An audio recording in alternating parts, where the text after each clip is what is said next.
Greetings, my fellow necromorphs. I am your host, Immortal Brando, aka Ethan. That no, my wife got shot. But I'm sorry, Rightfully inside so. joke. For real. But that's inside joke. But anyway, I'm joined here by these lovely freaks here. Let's start from the top. Damn right I'm a freak. Bio Devil Necromorph Dom. Introduce yourself. Damn right I'm a freak. Hi, how's it going? I I'm almost here to thought- talk about Dead Space. I almost thought you said Biodevil Necrophiliac. I'm like, what the fuck? No, hell no, I ain't into that, but Ooh. if you want, you guys could call me Bio Necromorph Dom today or some shit. I don't Necromorph know. Devil. Yeah, Necromorph Dom. Yeah, like, okay. But yeah, no, my name's Bio Devil Dom. I'm here to talk about Dead Space, because I don't think I talked about it last time with you guys, so... I forgot who was on the cast of Dead Space Part 1. I have to go back and check. But yeah, you can continue. Hey, you're back again. Yeah, Undead Man Gaming. Introduce yourself. Yeah, I guess I'm Undead Man Gaming today. Normally, I'm just Dead Man Gaming, so I think that could still work either way. But I run a small YouTube channel where I like to like things, and Dead Space is just one of those things that I absolutely love, and I can't wait to talk about it. All right. Ginger, introduce yourself.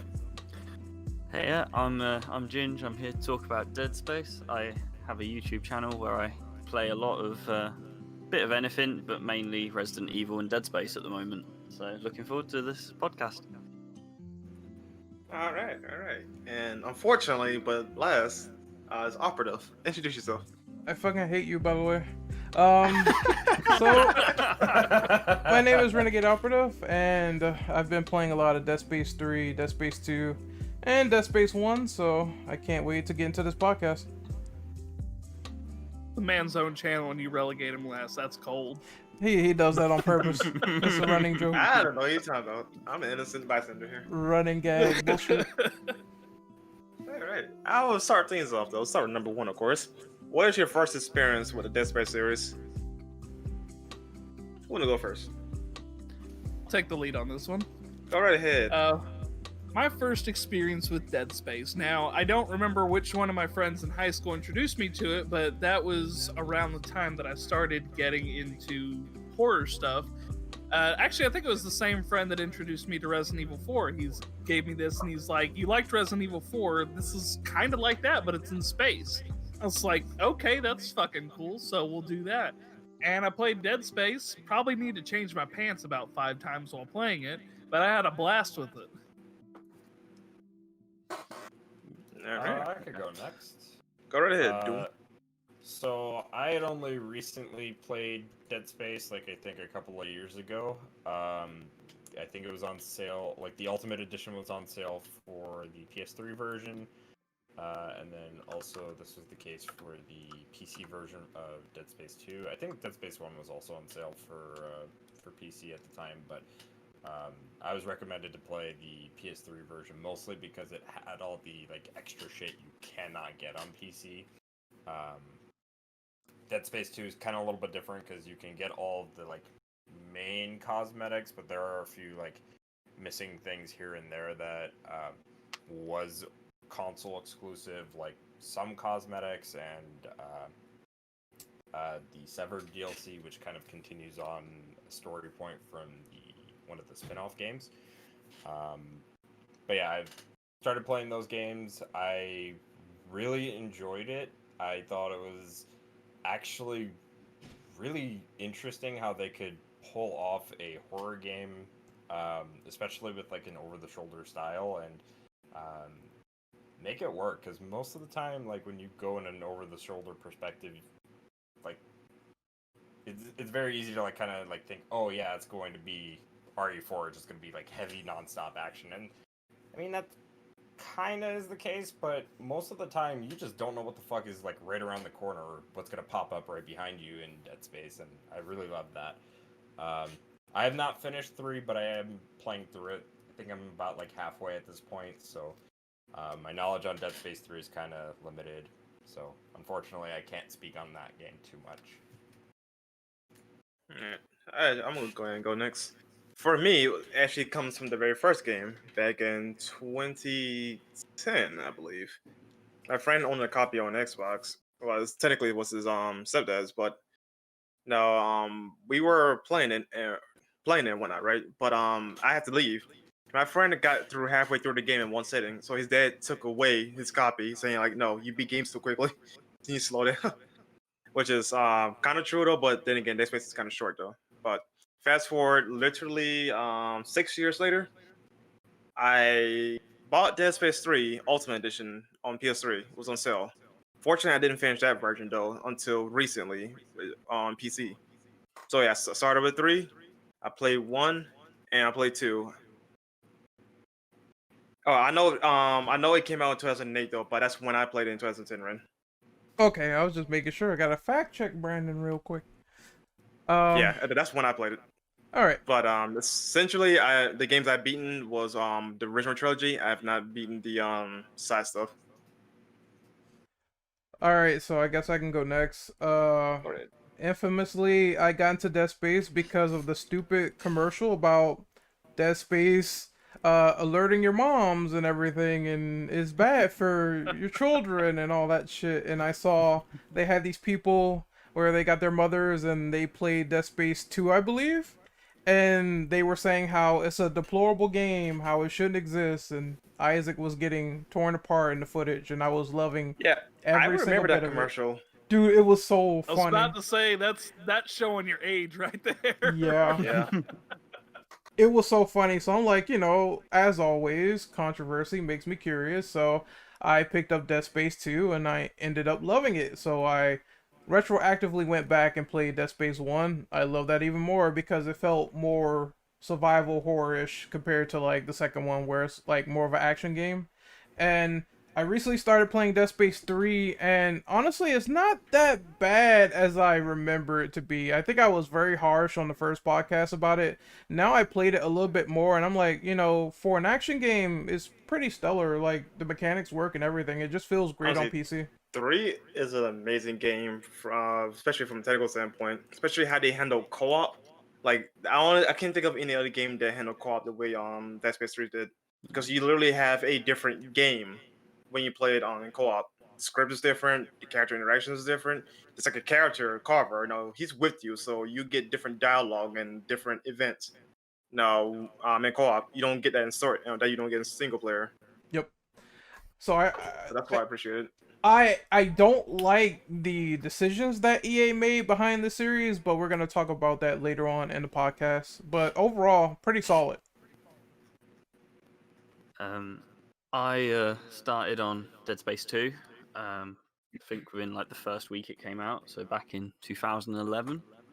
I actually rented it because I didn't have any money back then, so I couldn't buy a brand new copy of it. I rented it and played through the story and was terrified the whole time because I was still pretty new to survival horror games back then. Played a bit of the multiplayer, which I think we'll talk about later on in the podcast anyway.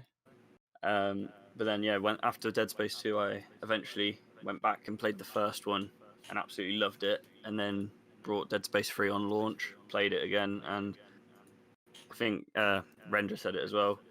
When I look back at it now, I like it a lot more than when I originally played it. It brings back more memories, I guess, with the co-op, and like I said, with the different co-op, it's very different to more co-op games, to most co-op games. Actually, you know what?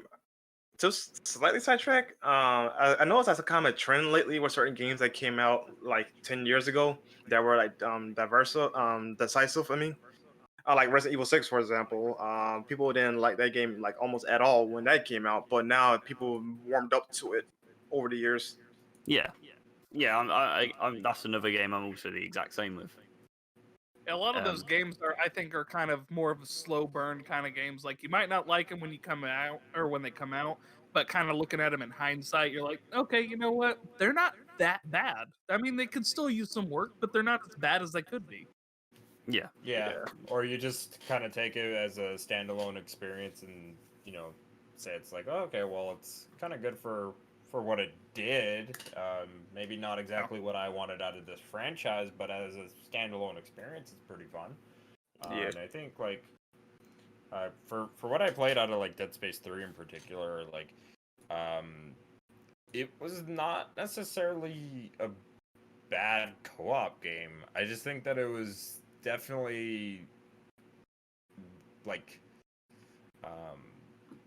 strange in some areas, but we'll kind of talk about that later, I guess. Right. But who was the real number 2? I can do number 2. All right. What is the scariest, most memorable scene in the series?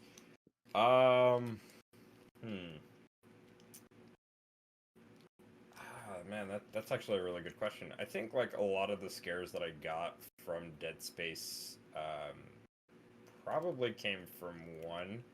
Although I think it would be like a cop-out answer to say like, oh, the fucking eye needle surgery thing at the end of 2.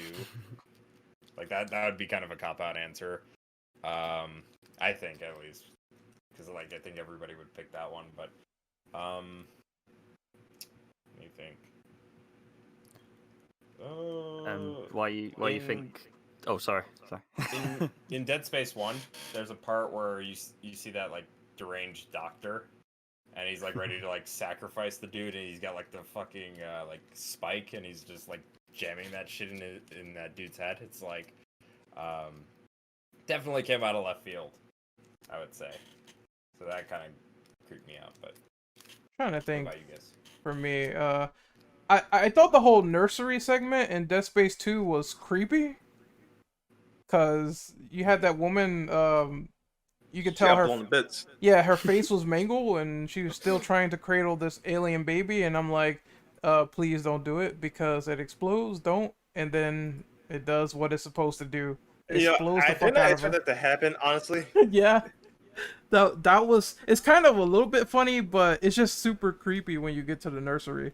And the first one, I'm trying to remember like what scared me the most. Probably when you first see the regenerator, because at first I thought you could kill him immediately, and you can't. He grows his limbs back, and you have to the put him. fucking Uber morph. Yeah, the Uber morph, and you Yeah. have to like get him in stasis and freeze him. That's the only way to stop him. And I didn't know that at first, so he kicked my fucking ass. Yeah, people that can't work that out quickly enough.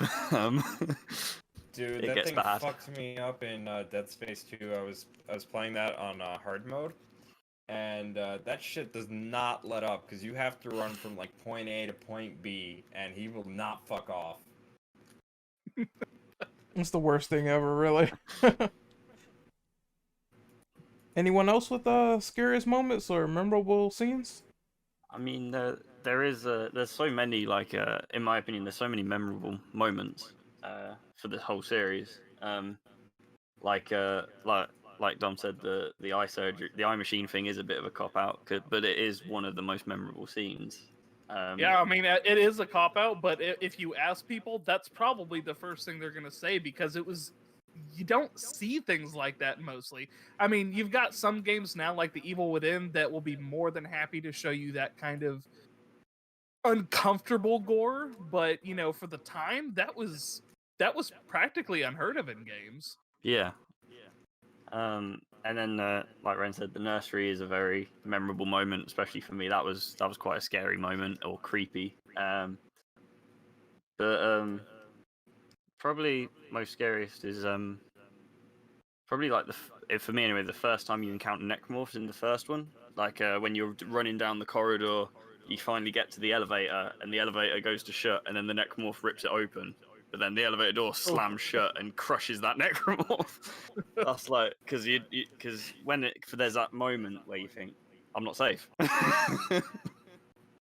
Shit, I have no gun and I'm about to get ganked. Yeah, that's probably one of the more memorable moments for me. Yeah.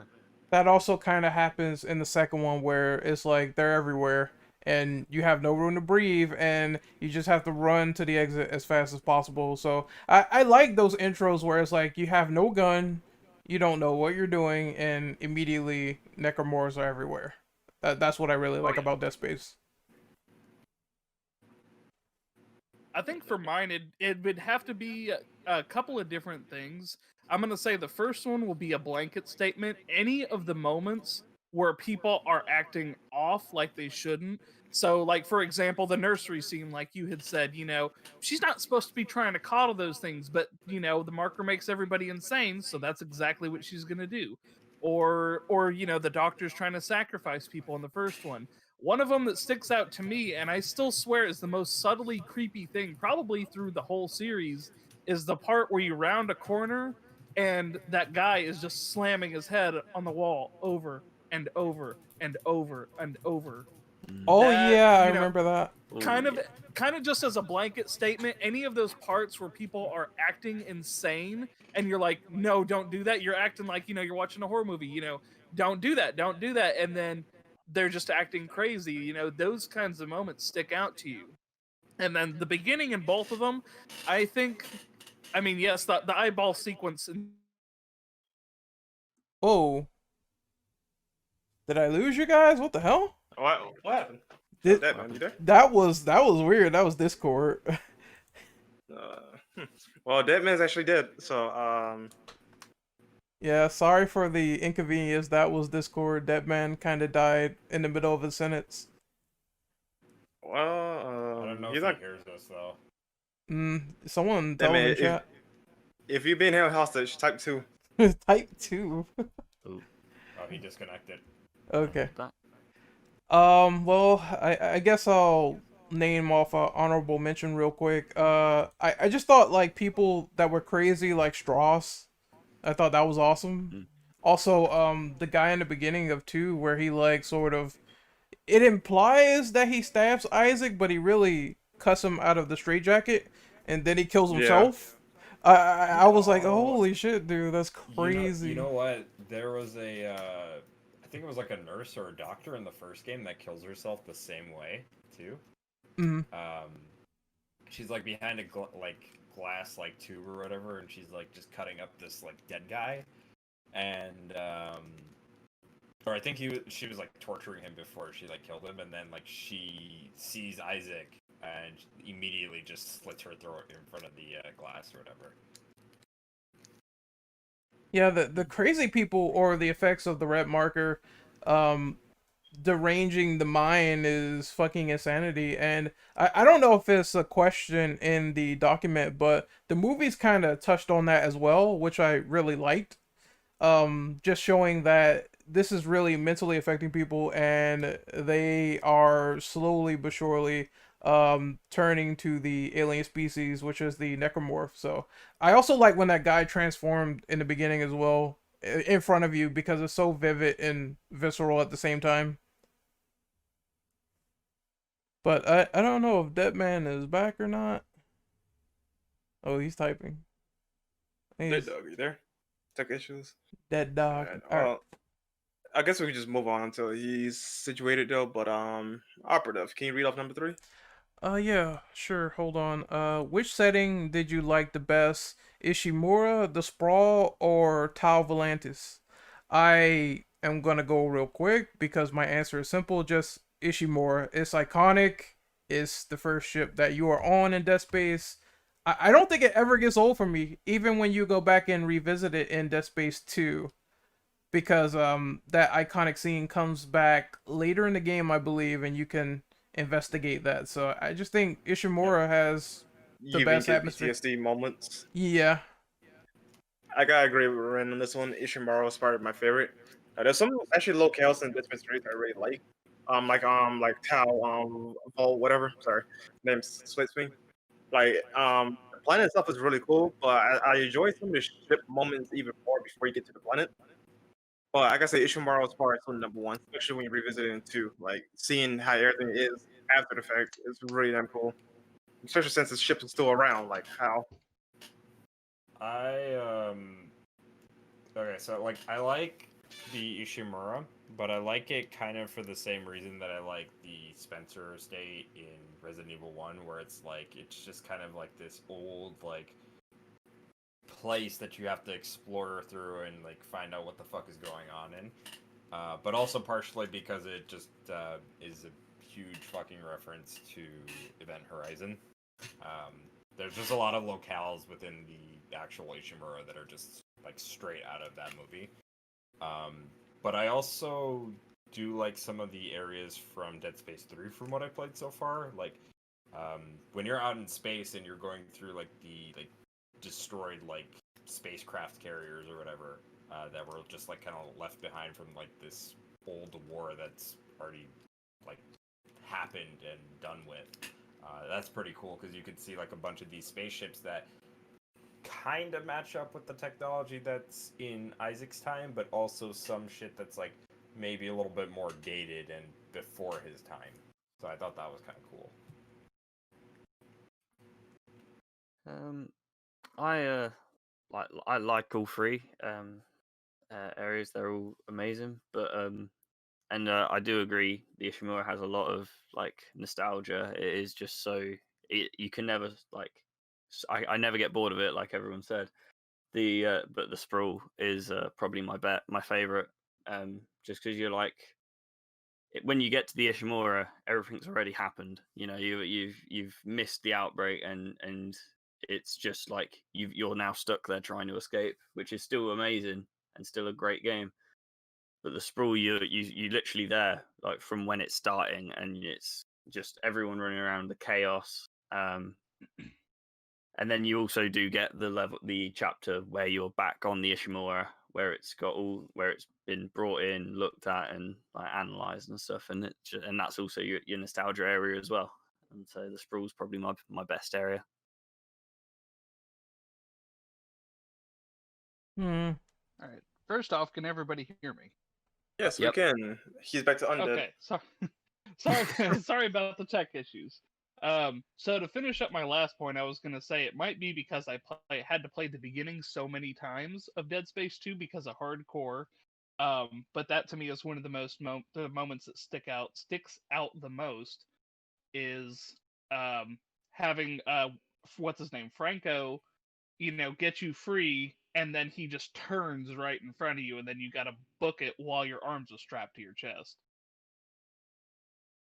So anyway, I'm sorry, that was finishing off number 2. I wanted to get that out. And then number 3, as far as the setting I like the best, I think it also goes back to playing Dead Space 2 the most. I think the sprawl would have to be my favorite because it's, it's varied, it's interesting, and I kind of like it the best because you're not necessarily on a cramped spaceship, so there's a little bit more breathing room, but there's only just enough because it's still a cramped space station. It's just not a cramped spaceship. So it's like you're still cramped in, but you still have plenty of room at the same time.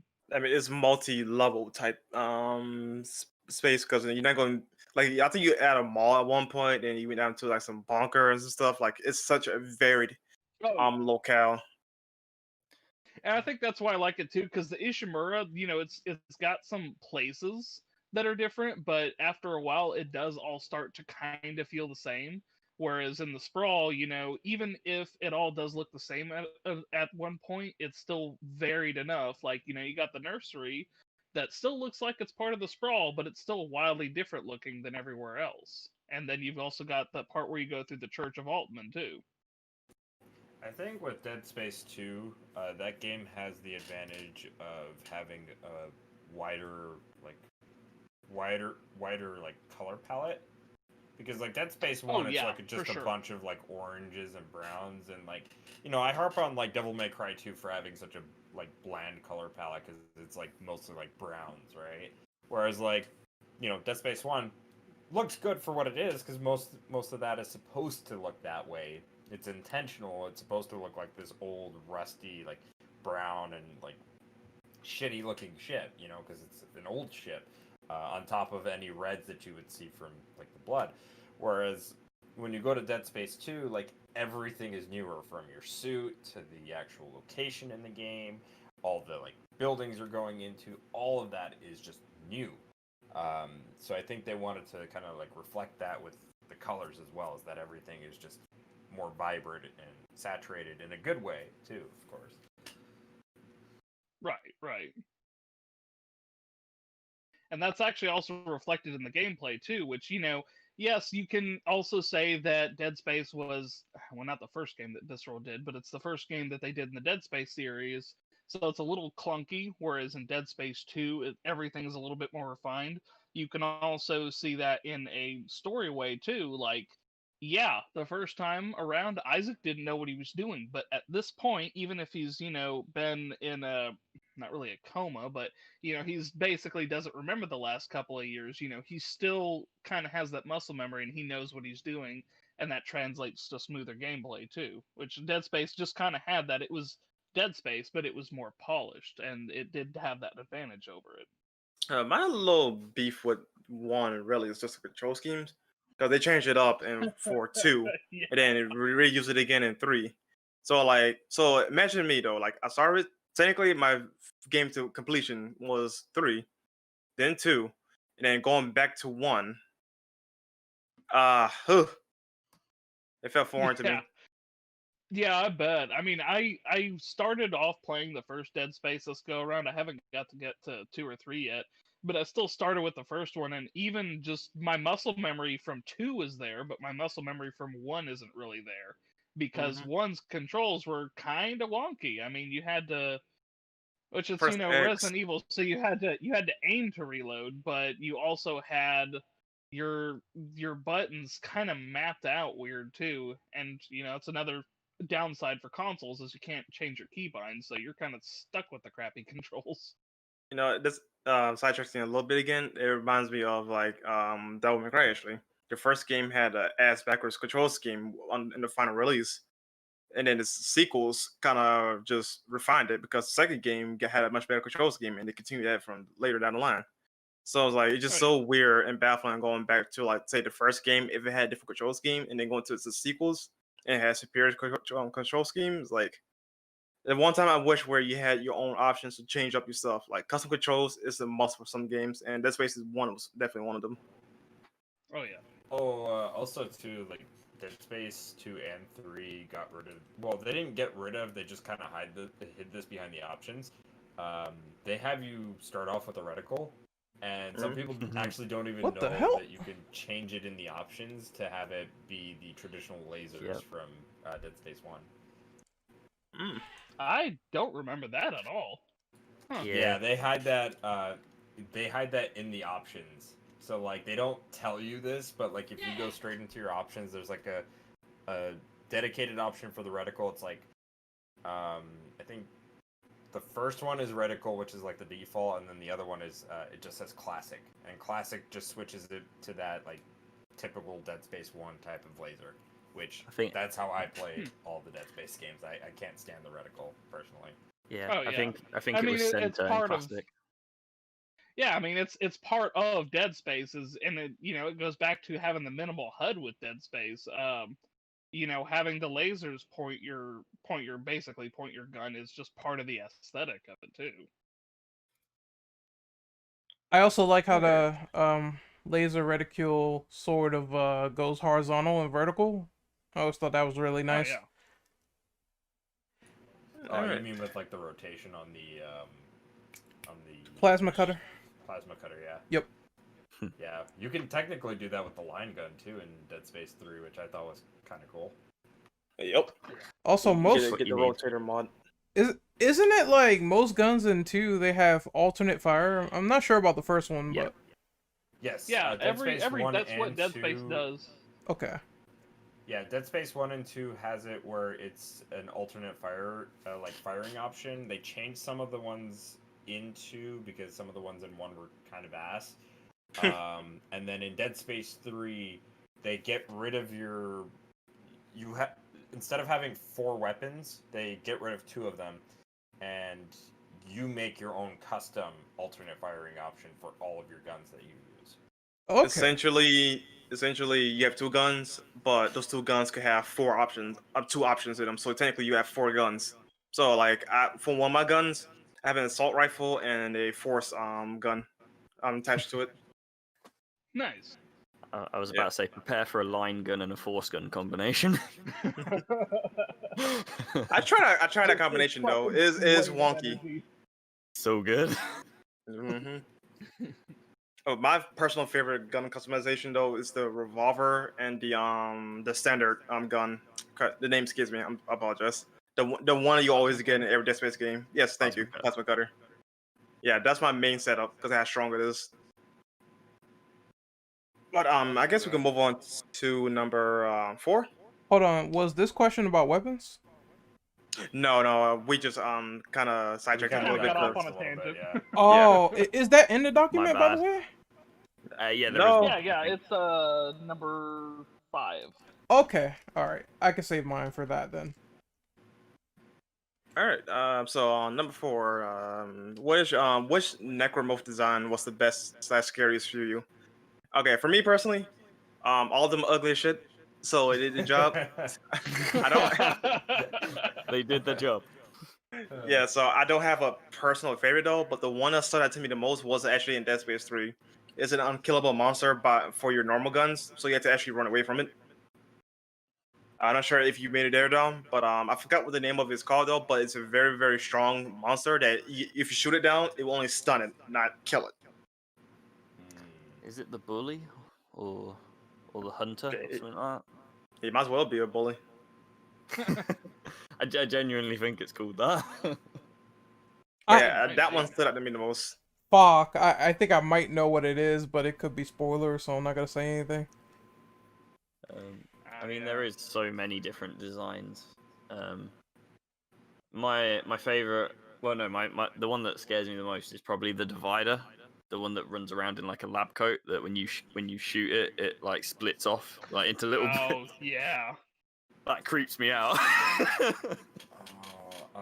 Actually, You know what? I I'm think- gonna go ahead and say it. That one's mine too, 'cause especially if you get killed by it, it just Oh, yeah. fucking rips your head off, sticks its tentacles down your neck, and like creepily starts walking and shambling, and it's that Yeah. was just no. The death animations in Dead Space have always been like gruesome, but that one is my least top favorite. It's top tier for how fucking bad it is. So I think one of the funnier ones from Dead Space 3 that I've seen so far is like the walking corpses down in the ice planet, because like they're basically just like they're necromorphs, but they're not at the same time. It's kind of weird because like they basically were feeding on necromorph flesh, and because like they were out of, like, Yeah, food they turned supplies into and shit kind like of that. So more it's like traditional zombies. Yeah, so Yeah. it's like it like they start like turning into like this like rubbery, like kind of like fleshy looking monster, but they still look human. It looks really fucking weird. Yeah, they don't have any of the claws, Yeah. do they? No, they just have their like typical like arms and legs, but they're like they almost look like somebody who's been who's bulimic almost, because they're like so like skinny and shit like that. Like you could probably fucking snap that shit in half if you really wanted to. Yeah, because they always put them in like crowded rooms and shit, and I always thought that it was kind of interesting to know that you can sneak past them if you don't like try to like make any noise in the room and shit like that. So.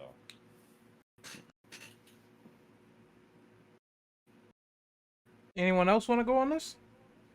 Brendan? I already gave my thing earlier. I said like I already gave my favorite. It's that thing from 3. Oh yeah, the spoiler Sure. one, yeah. Yeah. I'm trying to think of Just mine. as a quick one first, too, just the general designs of the necromorphs are really cool because it's not so wildly off that you couldn't believe it anyway. So like, you know, the reason that your typical slashers have the scythe arms is because that's how the bones mutated to just come out as scythes. And I mean, I always thought that just original design was really cool and scary because it's just like a regular looking person, but they got scythe hands because their bones done mutated. I'm gonna say, the fucking pregnant one is creepy because I always make that mistake of shooting them in the stomach and then here come the babies. Here we go. Oh, you're talking about the fat one that Yeah. spills Yeah. out all the little. I mean, little, they're actually just called pregnant. Yeah, they're just called pregnant. Yeah. again. fuck Actually, those you know guys. what? The fucking the ones that are like stuck in the wall that shoot out the little like miniature versions of them. That They're Oh annoying. yeah, that projectiles, moaning those sound are- they make. Oh god damn, that's creepy. Yeah, there's some in Dead Space 1 they have like at least like 1 or 2 that are stuck in the wall that haven't fully mutated yet, but they still make the scream if you like flash the if you like aim and then have the light shining on them. Yeah. Which means that I they're didn't know sensitive that. to light, I think. Is that the one where if you get too close to it near the wall, it will kill you One hits instantly? you. Yeah, I hate that Yeah. one. Because you gotta do so much shit to get around it. It's like kind of annoying. I end up wasting so much ammo on them. I just kill them because, especially, I think there's one room in Dead Space 1 where you have to get nose from there, and the only way to do it is by killing that thing, so I just lay waste to it, honestly. Just one more design for me for the Necromorphs is the Stalkers from Dead Space 2 and 3. Thought they were really cool. Those raptor motherfuckers. Yeah, Oh, first time encountering them. Man, did I die very quickly. I don't like them Did not- because did not know- Especially the way they just charge towards you and start screeching, and you're like, oh fuck, where's the new gun? Where's the gun? I need something. they hide Where are too. They like hiding, so it's kind of hard because I was playing that on like I think it was hard mode. I forgot what it's called, but they like to linger in the dark a lot, so it kind of gets on your nerves a little bit. Yeah, they ended a couple of my attempts at a hardcore run. Ugh. Actually, is there a question on like the zero gravity combat that they have in like some of the games? Because like 2 and 3 give you like so much mobility in space. No, but There actually isn't. now No, it there is. isn't. Now it is. Let's go. So, what do you guys think of the like combat in space? Like being just in zero gravity and being able to like kind of like. dart 3 around did the with your- best. Hmm. Yeah, Yeah. 1 was kind of ass. Because 3 you actually get to like go outside into space, whereas 2 you're just kind of stuck on the sprawl. And I mean, 1's not really much different than the normal combat because you don't fly around through Oh, the air. Okay, so Um, Death Space 1 for those zero G sort of planet sections, they were trash because the one I hated the most is when you have to jump to an asteroid or something and you have to like attach the one with the spikes, like it's like a little planet-sized asteroid and there's like spikes going back and forth, and if you don't get the collectible in time, you'll die. I really hated that segment because it felt like trial and error to the max. It's like either I'm gonna, have my oxygen run out or I'm going to die by these spikes, and it got really annoying. Plus, they had those lurkers on the outside too. That was not good either. Also, Yeah. the sort of battalion exploding segment where Isaac has to hide behind these sort of electric panels while the planet like Oh, God. blows up. If you aren't on point, you're just gonna die. So it's like it feels like the zero G is trial and error so much in the first one, and then the second one it gets kind of decent, and the third one is like sort of perfected. So that's how I feel about them. Yeah, that last one, the one you were just talking about, where you had to walk on the outside of the Ishimura and get your way to the ADS cannons, which, by the way, is another fucking segment I hate. It's Oh. pretty bad, because that last time that I did it, I mean, I no shit had less than a second of oxygen left before that door closed, because I was like, fuck, I made it inside, and I'm going to have to do all that again, because I have less than a second. But I just barely managed to squeak by on that. Yeah, it feels like that entire part just sucks. Like, and then you have to get on the Yeah. sort of mini game where you have to shoot the rocks, and playing that on hard mode, it's just if one of them hits you, that meter goes like up to 20 or 30%, and I'm like, fuck. Oh, It's really just it gets on my nerves at that rate. Dude, trying to get the get less than 50% damage trophy on that, fuck that. That was such cancer. I forgot there was an hated it. achievement for that. Wow. Yeah, there's one for the boss that you have to do in that section, but it's a little bit more forgiving. Yeah, it's just I much preferred it into where it's just like obviously you got a waypoint, you got to go here, and it seems pretty lenient with the oxygen. It's like it doesn't run out super fast like one. Yeah, yeah. Yeah, Yeah, the I've zero. forgotten one. You almost have to upgrade your oxygen, otherwise you're not ever gonna have enough. Because I very rarely ever use the oxygen tanks in two. I think Because it's they were spread out enough that it was still a challenge, but not that you couldn't do it. Whereas in one, it's like, okay, here's one at the beginning of the area, and you're fucked for the rest of the way. I think it starts at like 50%, and then you have to upgrade the rest. Yeah. So if you step outside for like literally 10 to 15 seconds, maybe a little bit more, you're just gonna die. Pretty much. Yeah, And yeah, well, that section you we have, were just like- talking about with the asteroids hitting the Ishimura, that was still after me upgrading my oxygen 3 times, and I still barely squeaked by. So again, fuck that section. Yeah. I think with like the oxygen in one, they were not that forgiving because I think you only start off with like 65 seconds or some shit like that. Yeah, it's somewhere around there. And I think it like bumps it up to like a total of like 100 seconds, something like that. I think it's 130 total. I might be wrong, but Yeah. it's somewhere in that area. Yeah, it's like very low. Like whereas compared to like because I had only just recently started playing Dead Space 3. Like Dead Space 3, you have like almost like fucking 300 seconds to like explore Yeah. the space. That's Oh, like, dude. more than enough. The amount of air you can get in 3 is insane. You can stay in space for a long ass time without needing to refuel. And not to mention, you Yeah. get canisters in middle of space, so you can stay in space for pretty much indefinitely, so long as there's canisters around. Yeah, yeah, Oh, because yeah. as long as you use the fucking what is it, the stasis to like bring it over, Yep. you can just bring it Can over to use those, you, yeah. refill it. Yep.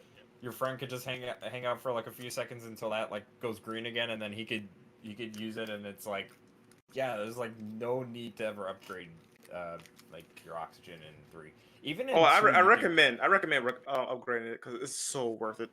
Because I mean, by the time you get to the end of the game, you have everything unlocked. But go ahead. Like even in 2 though, like you're not out in space that much. Like the upgrades for your oxygen in 2 were not that like that extremely needed. Like you could do it, and it's worth it, but like you don't really need it per se. Yeah, when I play Dead Space 2, I always upgrade everything out like that I possibly can, and then it's the oxygen because I've never been in a situation in Dead Space 2 where I've been like I'm gonna run out of oxygen because there's always an oxygen tank somewhere like close by. Canister party. Hey. Bring out the titties in space. No, don't do that. No, Infinite, not in that space. No. Well, it's probably naked necromorphs, so but I mean, yeah, moving they on. are. Yeah. Yeah. So moving on, if that's your thing. What question? Uh, Number 5, right? wait, I have a side question. Here. Yes, dear. Is there a question? Shut up. Is there a question about the Dead Space movies on the dock? Yes. Yes, there is. Okay. Okay. So we could just move on to the next one then, which Are you about is to talk about Aftermath? yeah. We gotta. I can't wait. Well, what question are we on now? Number 5. 5, I We think. are on number 5. Okay, so I'll read that off. What's your favorite weapon and suit? Oh, I'm gonna go first on this one. Go ahead. My favorite suit personally is actually Copper suit in Dead Space 3. Like it's my color scheme, red and black, and then the HUD is red too. It looks so much cooler in the dark than the ISO suits. That's my personal favorite I'm one. gonna give you that. Yeah. On That's top of that, there's a particular suit that Isaac has though, but I never memorize the names. I can only tell you how they look or get a picture of them. But Isaac's DLC outfits are actually a lot better than once he gets in the actual games. That's true. I think that's true for Yeah, they are. both the first and second game. Especially the first game. Oh yeah, because I played through the first one with the obsidian suit. That just pure black looks so good, and the scorpion suit, it looked really good too, even with the little scorpion on his helmet. Yeah. Dude, that looks so cool. It's like red and a dark burgundy with black with the scorpion suit. What the fuck? His Oh yeah. He has a zealot suit in the first game as well. That was DLC, and that like replaces the lights to make them white. And he's got like all the like marker like scribblings on the suit as well. It's like a whole gray suit. That Oh one looks pretty yeah, nice as yeah, I do well. remember That's a seeing good that one. Not as good as the Dead Space 2 one though, because the Dead Space 2 variation has like accents of red on it as well. But what is it? I think my favorite suit out of all the games would have to be, and keep in mind I have not played the Dead Space 2 Severed DLC, but I do really like the suit that the main character for that DLC gets. I think his name was Gabe. Yeah. He gets like a really cool like eyepiece, like kind of making it look more like almost like a cyborg suit of sorts. I feel like that suit looks really cool because it's very different from Isaac's in that sense. It almost looks like he's got like a scanner of sorts on his helmet. Also, his lights are not blue; his are orange, which is very different from most of the other like characters that we've seen have suits of some kind. Yeah, his definitely was really unique. Now, for mine. Oh wait, did you want to do your favorite weapon with that? Oh, me? Yeah, before we continue on. Okay, so as much as I like all the weapons in Dead Space 1 and 2, I'm gonna have to say Dead Space 3, I just like being able to just make whatever the fuck I want and have like a ridiculous amount of lasers on it. So I basically have made like a fucking plasma rifle with a line gun on it, and I love that shit. So I feel like that's my favorite weapon. Just throwing a fucking shotgun on top of a assault rifle. Especially when you get the right mods for it, because you can make some damage and shit. Exactly. Oh yeah. Yo, I'm surprised nobody mentioned the Mass Effect DLC suits for Dead Space 3. The N7. Yes, I was going to. That was gonna be mine. Was the fucking N7 suit? Yeah. Yes, that's I so. agree with that. Play that as well. I agree with that one. That was the second best. I still like Carver's outfit more, but yeah, that's definitely good. That's definitely a good bit of fan service, and whenever I do my playthrough of Dead Space 3, that's gonna be the one I'm rocking the whole time because it looks so cool because it is Shepard's N7 suit, but it's been like Dead Spaced out, and it just oh man, it looks so fucking cool. And then beyond that, I pretty much would have the same thing. I'd say I like not Carver's, Gabe's. Gabe's would probably be a close second because yeah, he's got the singular eye, which I think that has to do with because he's a soldier, not an engineer. Which, by the way, shout out to Isaac doing all this shit. He's not even a soldier. He's a fucking 50-year-old engineer. Yep. You know? No, actually, I was surprised to realize that he's like 50. He's in his 40s. You know, He's in his 40s. Oh, is he in his 40s? I thought he was He's still in his early 40s. 50s. Oh, okay. I mean, let me still, double though, check that's real not the quick. kind of protagonist that you usually kind of see. So that was He's really 49. cool that they did that. He's old as Okay, fuck. so that was close. Wow. Yeah. Yeah, whenever I figured Redfield that out, I was like, "Oh, damn, that's kind of cool that they made a protagonist that old and that badass when he's not a soldier or anything." Yeah, by 3 he's 49. So yeah, Oh, besides shit. those for the suits, I gotta say, hands down, besides the gun customization in 3, the foam finger is my favorite weapon. Oh, I knew someone was gonna say that. Dude, all the shit you have to go through in hardcore for it is well worth it. I mean, It's I so good. breezed through whatever the second Zealot. I breezed through Zealot difficulty because I beat hardcore first, and oh man, chef's kiss. That is But the greatest beyond the weapon stupid known to man. OP joke weapon, I would say I think the javelin gun would be my favorite. Just Aw. because you're able to fire explosive bolts into them and then shock them with electricity. I always thought that was freaking cool. The contact beam, and the plasma cutter is what I run in the hardcore mode for Dead Space 2, and to me, those are my 3 best weapons. For me, my favourite weapons change between Dead Space 1 and 2. Dead Space 1 is the plasma cutter and the line gun. And the line gun's really used for the ones that like have the 3 tentacles that shoot you. I can't remember what they're called. Is it Lurker or something like Yeah, Mhm. it's a lurker. that? And then Dead Space 2, it changes to plasma cutter and force gun. And they're the 2 guns I used the whole way through hardcore and all that. I think they're great. Yeah, for sure they are.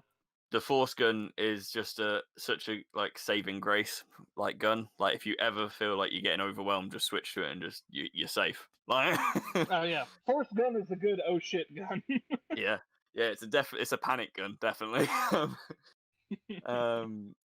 And yeah, with the customization for Dead Space 3, it is pretty much like any of them. So like a mix of either a plasma cutter and a force gun, or line gun and a force gun, or plasma cutter and a line gun. Some variation of that. For the suits, can I just cheat because everyone said my favorites? Can I just say I like the Isaac Clarke suit from Dragon Age 2? Like, yeah, Actually, you know what? Okay, sorry. You know a random fun fact? Isaac was actually playable in Dante's Inferno as a cold. Oh, is it? That's right. I forgot about that. Isn't he also in PlayStation All Stars? Yeah, he's He PlayStation is, All and Stars. He's also He's in was it Army Skate 2? Skate 2, Army of 2, the 40th Day, the PSP version. What else? Let's see. Yeah, Skate 2, Little Bit Planet, My Sims. Isaac was a Yeah, I forgot he was whore. on- He was a straight whore for EA back then. Holy It's shit. all Yeah. over the place. Now he's dead. He's I dead. do gotta say too, was on the subject of suits, I really like the upgrade they did from 1 to 2, because 1 it just kind of seemed like it was something they wore, whereas 2 it kind of feels like it could be one of Iron Man's suits where he puts on a little thing and then it just clacks all over his body. I fucking love the first time you actually get your suit in 2 and your helmet just and goes over your head instead of him just like sticking something on his head. I fucking love that part. I I really don't think- like this Dead Space 1 suit. I think it's honestly it's really ugly. I know it It's doesn't look some- cool to me. So It's pajamas with So some as metal far as bits I'm on it. aware, I think that in the case of Dead Space 1, they try to make it so that like he's just an engineer going on this like old rustic ship, so he's getting like all this old gear basically. Whereas Right. in the Sprawl and Dead Space 2, and even in the case of Dead Space 3, like everything that he's getting is pretty much new. And I think specifically in the case of Dead Space 2, the Iron Man movies were just starting to come out at that time. And so they were taking inspiration from that in terms of just like the like movement in the suit when you're just on rails and just trying to get from like point A to point B while flying in the suit. As well as just I having didn't the think suit about being that. put You're on right, that. because Yeah. the first Iron Man came out either right before or right after Dead Space, because I think it came out in 2008, right? Yeah, and, And so they must have yeah, taken yeah. inspiration from that. yeah, Iron Man 2 came out in 2010 or 2012. So, Okay, so yeah, they must have seen Iron Man when they were working on Dead Space 2, and they're like, you know what, that would look a little bit smoother and it'd look a little bit more cinematic and cool, so they must have done that. Huh, I didn't Yeah. even think about that. All right. So is everybody done? We're concluded. We're good. yeah, I think Yeah. we're good. Let's move on to the next one. All right. This is gonna be a fun question. Rank the Dead Space franchise from best to worst. I can see some disagreement here. All right. Get your knives and whatnot, boys. Let's go. Who I'll want that go first? because I haven't played Load up your all plasma the cutters and your Dead Space rippers. games, so I have no opinion on the Dead Space spin-offs because I haven't played them. So as far as those are concerned, out of the question. Are we counting movies as well, or No, because it's games only. Just games. just games only? Okay. So this is kind of tough for me because I really like the movement and combat in 2, but I really like the environment and atmosphere in 1. So they're kind of neck and neck for me, but I feel like 2 is just a little bit higher because of that, because of like the combat and stuff being better. I can't really speak on 3 because I haven't finished it, so I'm just gonna kind of leave that on the same kind of status as like the spin-offs where I just haven't really played that. So personally, I feel like 2 is just, you know, again, better only by a slight margin in terms of 1 versus 2, but that's just my opinion. All right, I'm gonna go next. Now, yeah, this will reference to Jimmy's. I know it, but my favorite is actually 3.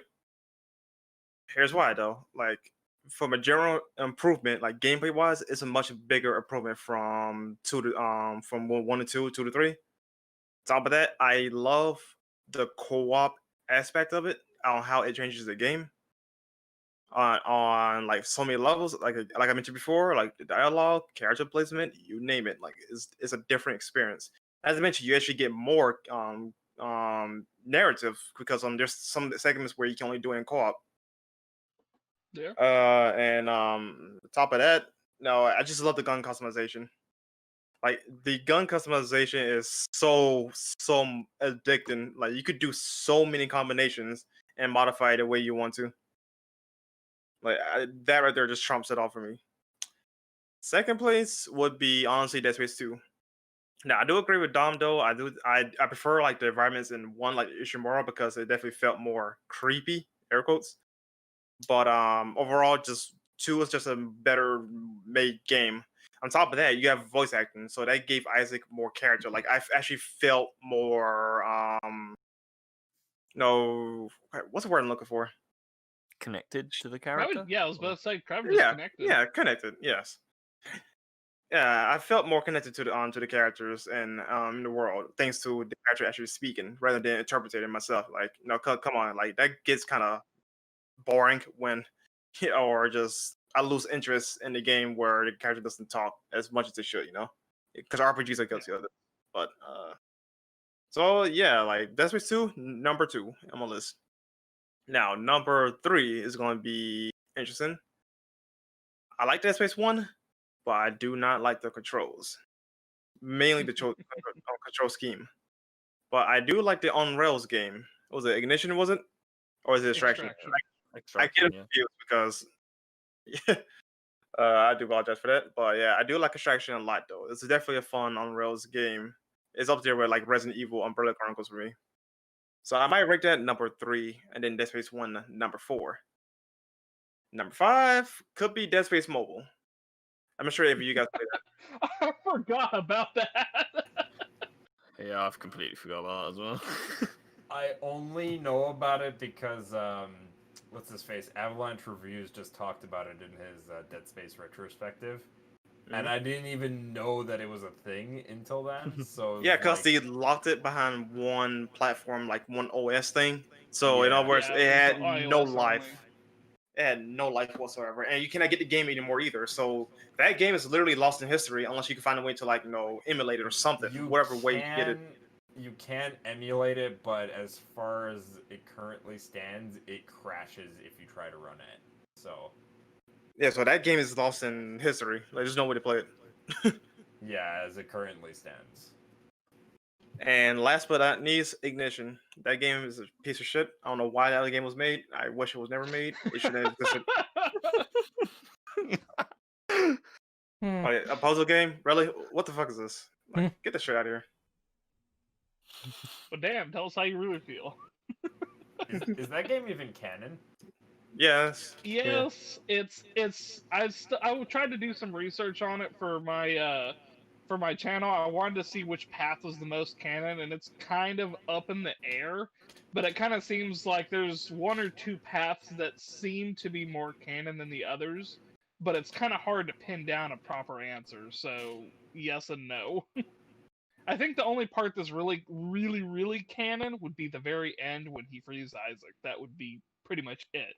But that rolls into Dead Space 2 and what we've already seen, so, yeah. Yeah, essentially all the games are canon, though, just take place in different points of history. Yeah. But yeah, that's it. It's, that game, trash. Don't play it. I'm trying to think of... Well, I didn't answer the last one with the favorite gun, so I'm just gonna throw that out real quick.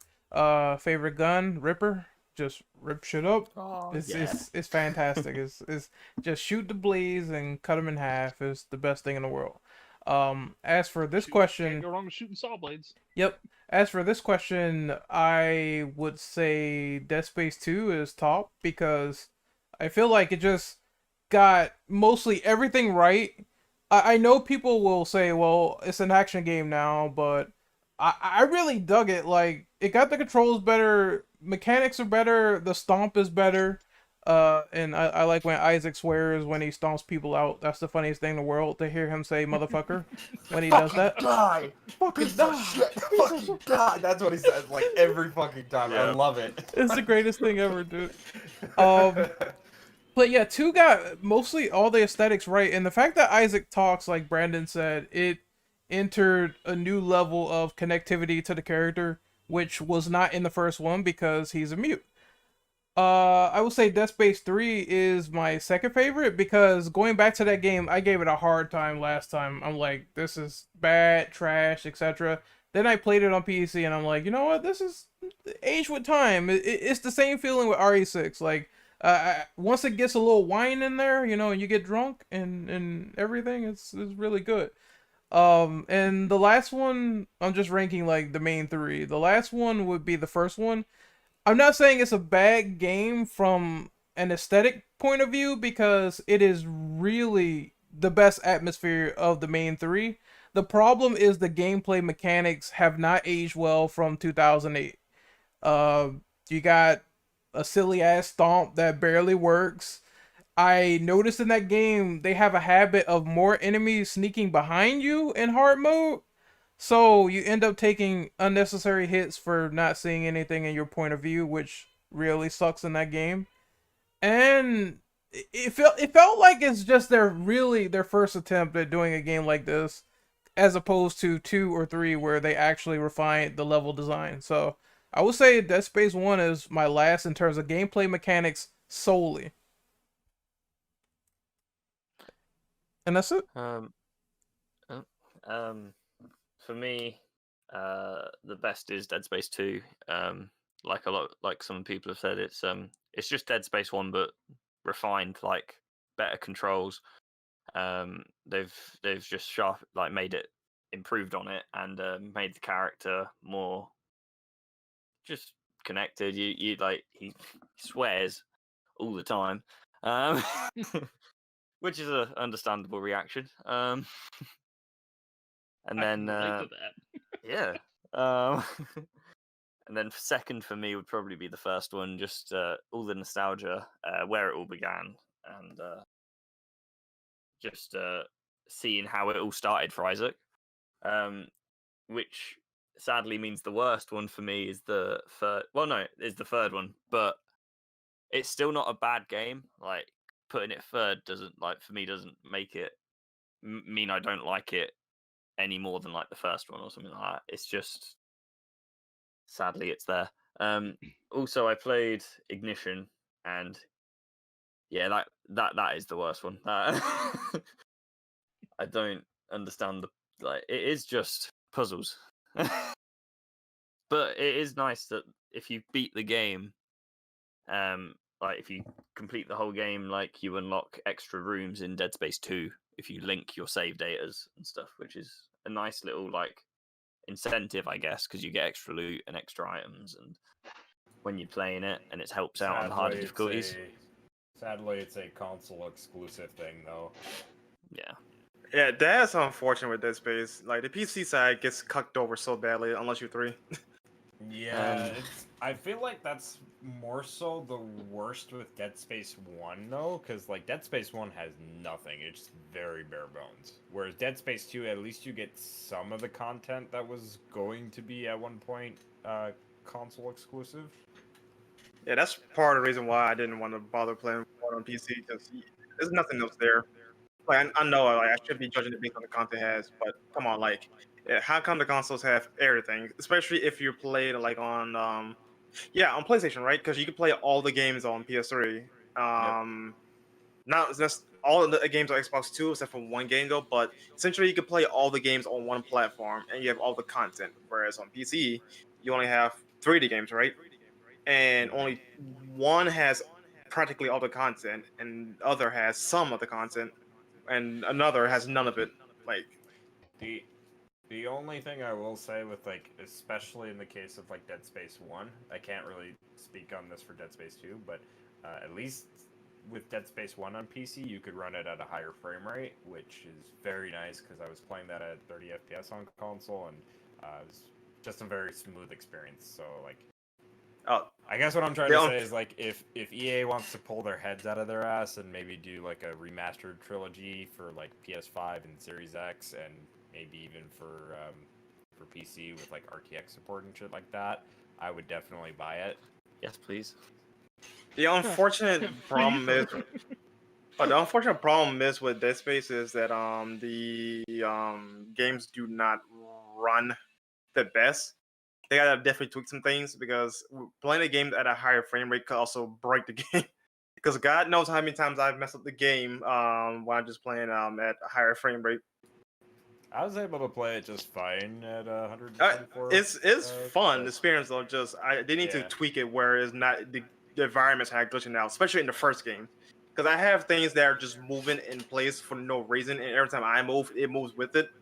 Like, it makes no sense though. They gotta tweak stuff like that in order for them to do like a proper remaster, you know? I feel like the ragdoll is the just funniest slap shit. on a port.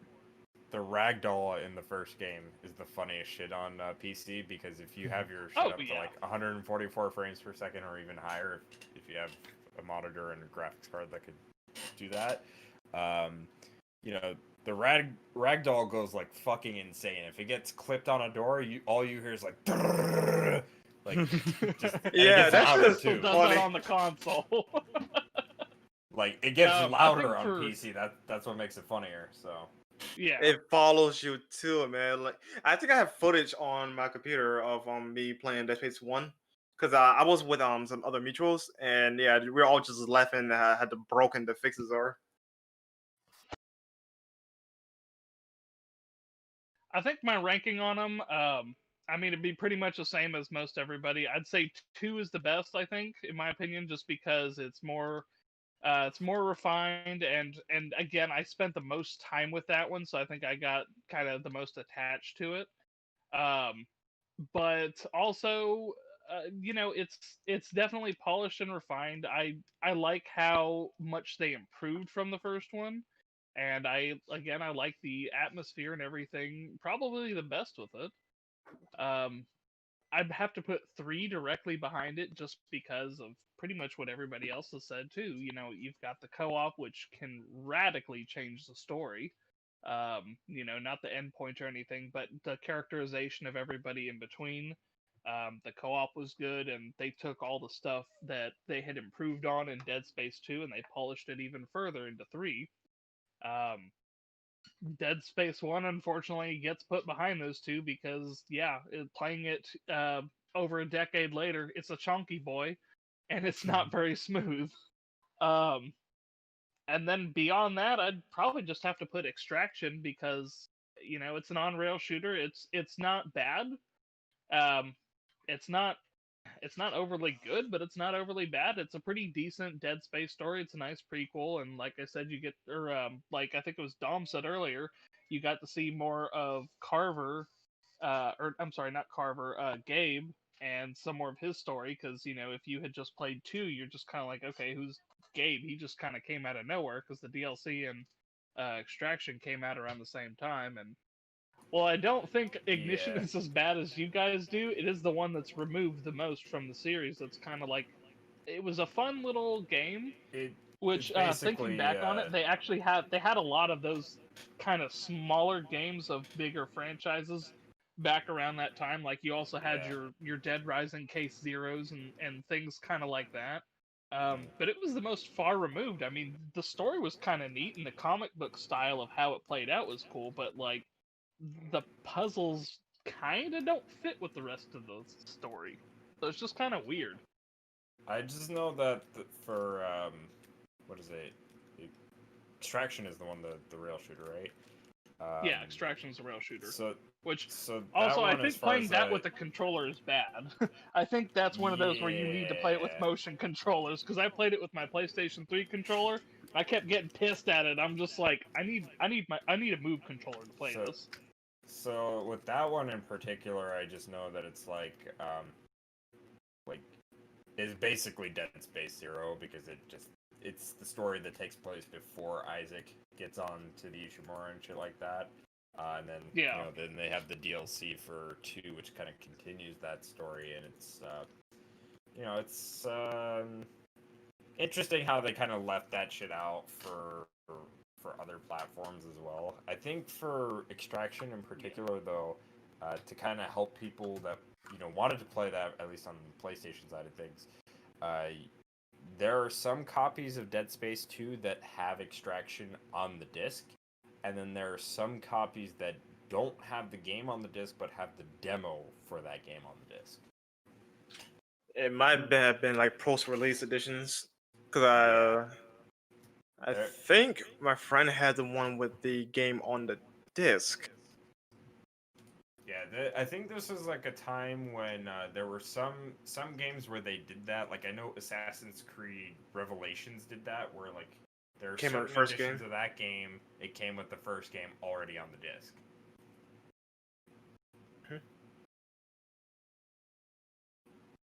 All right, anybody else? Gotta go. We're good. I think I'm good. Good. All right. Hey, Ren, you did win, right? Yeah, you did. I remember. Which question is this? Actually, you read off number 7. Number 7? Okay. So, did you like the inclusion of the spin-offs, Extraction, Ignition, and the other media, the movies, the novels, etc.? Well, we already talked about the spin-offs because, well, we just talked about best to worst. So I guess we can just talk about the other medias now, right? Yeah, you can. The movies, novels, etc. Now, obviously, we watched the movies, except for the last one. I didn't see Aftermath, I think, because of, fucking hurricanes. And I didn't read the novels. So my knowledge is only on the movies. Did you see... The first movie was amazing, though. Yeah, I was going to say that. I think that was Downfall. Mm-hmm. Yeah. It was the ending was tearful, I'll admit. Like, that girl literally, she's the last one. She did everything she could to send the signal, and boom, she died for it. Oh yeah, she got shot in space, I believe. Mm-hmm. Yep. That movie was great. It would have been interesting if she was an extra survivor and you run into her in the first game. I think that would have been pretty damn cool to have her as a mainstay character, but we got Ellie for that, right? I think it's interesting how both that character and the other character in Aftermath both get flung out into space. One of which was kind of intentional because they had no other choice. The other one was under hallucination of the marker, which is kind of funny because they kind of, even though like the fucking visuals for the weird CGI that they had in Aftermath was really bad, it's kind of a bit of a reference to Event Horizon because somebody else dies in that movie in the same way. So, or almost dies, I think, in that movie. Well, I think at least the good part about Aftermath is they did try something. So, they tried to have, the different perspectives of everybody be different animation styles. And, like, I get that doesn't jive with everybody, and it doesn't always look good, but I can at least appreciate what they tried to do. Because it didn't really work for Dante's Inferno either. It kept throwing me off. I think. No, it did not, dude. That was. Ugh. I think the problem with in the case of Dead Space Aftermath, if they had gotten rid of the CG, everything else would have been fine. Although it was very weird to see them switch to a hentai art style by the end and sing fucking and Strauss suddenly has a fucking 8-pack and shit. I'm like, what the fuck? That's not what Strauss looks like. Yeah, I'm like, yeah, he looks like a Evangelion. Like, what the fuck happened? And what is it? His screwdriver, if you know what I mean. The doctor, I think her name was Dr. Cho, and she's got an ass and some titties, and I'm like, wait the fuck a Look. minute. This is Where not have they the been same the whole character. film? The whole crew members, they saw them titties because she did not cover up, and I'm like, yeah, anyone that's notice true. that? Like, what's going on? Yeah, like Someone Wait, what should movie is know. this again? This Aftermath? is Aftermath, Yeah. dude. Yeah.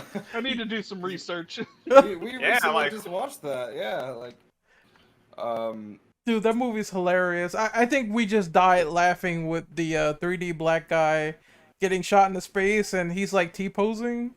I'm like, yeah, oh, like dude. that shit, like Yeah. like it looked bad in that movie just because it was in like CG. Like I understand, like, you know, for Dead Space there's a lot of like sci-fi horror references that they like to make in this franchise, and that was probably one of them specifically because they like to reference Event Horizon a lot in this franchise. Mhm. So you know that's understandable, but you gotta make it look like just as good as that movie if you're Oh, gonna make okay, a hold reference up. to that. Talk about this. Oh, it's being posted in chat. Oh, here we go. No, it wasn't not that one. There's another one. There's another one in a different art style. Yeah, I don't know why they pulled a Dante's Inferno where they kept changing the art style like every single. I think it was every 20 minutes. Just change Yeah, this to something else. It was with each flashback, so yeah, probably every 20 minutes there was a new art style, and it was a bit confusing because you'd get characters look completely different by the end of the film. I think the main one was the commander. Like each and every single time we saw him, he's just a basic dude with like white hair. But every time we saw this guy, he looked completely abnormal. One time he had a massive moustache, and then he had no moustache, and then he had a massive beard, and then no beard. It was just like, what he the had, fuck's like, going on with your different facial hair, bro? Yeah, he was like getting like different fucking haircuts and shit, and I was like getting ready to call him like fucking Space Tamim because like he changed his hair more than fucking Tamim does. Tamim Antoniata is the guy that did the DMC reboot for context, but like I was like damn near close to calling him that because his hairstyle just kept changing and beard style. Yeah, but the first movie was great. The second movie was, you know, it was entertaining in my opinion, although it wasn't as strong as the first because I think the flashback sort of, it just sort of makes it less consistent. And the art style does not help that movie's case either, so I would say it's definitely not as good as the first one. The first one just feels like it's straightforward. You know what's happening. Survivors are here, and I like the little references that they make to the Dead Space series. I think in the second one they actually talk about Strauss, and they put him in cryostasis before that movie ends in the second one. So Yeah, it's pretty cool. Strauss is in that movie. Yep, he is, and he also looks different in every singular art style, which is weird. He's unrecognizable in the CG. Yeah. It wasn't until someone actually told me while we were watching that was Strauss. And I was like, what? I haven't read the books, but has anyone here read the novels? No. That's interesting. What about you, Dead Man? Any novels? Dead Space? Nope. He's dead. All right. No, that was my bad. I forgot I was still on mute. He's undead. Yeah. I read one of the novels back in the day. I don't remember which one, and I don't honestly remember what it was about. But I kind of remember thinking that, unlike Lovecraft, which kind of really works with the whole unknown thing, Dead Space is definitely more visual with its visceralness, and it was kind of hard to translate that into a book.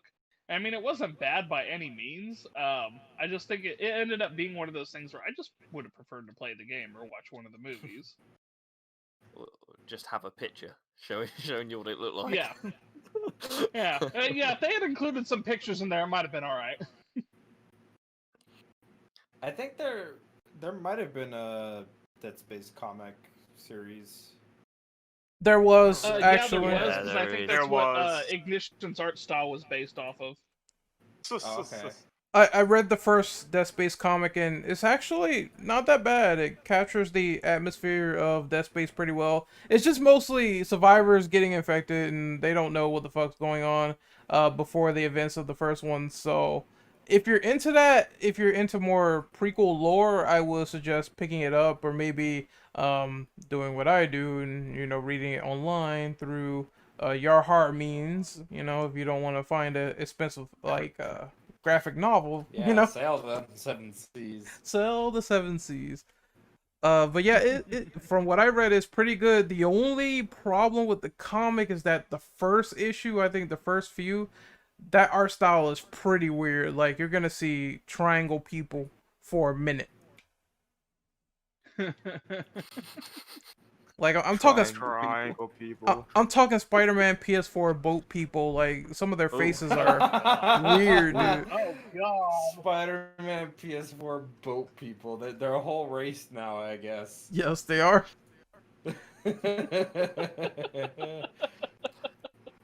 You're tripping, Ren. That's fucking wonderful. But other than that, I guess we can move on to the next one. Yeah. Which What that question is this? Oh, number 8. Yep, Accurate as number well. 8. What new inclusions would you personally like to see? So for gameplay, lore, Anything. Anything. Yeah. just make a new one. Okay. Like, Jesus Christ. Just give me a conclusion. Give me a Dead Space 4. Done. So I'm gonna Actually, be kind of real weird quick. here. Wait, hold on. Actually, I got something. I want them to include multi-worlds again, instead of just cutting you off from one segment. Because that's the thing that Dead Space 3 did, where you have multi-areas that you have available for side quests, gear, you name it, and you cannot go back to that spot. For obvious reasons, some areas it has to be locked behind because of story reasons. But I would like, for say, hypothetical Dead Space 4, I would like to travel to different areas that's still available to me at that time before like an in-game segment happens. So I'm gonna Yeah. be kind of weird here, and There's 2 things that I would like to see, and I think they should kind of take this out of like inspiration from the Silent Hill series.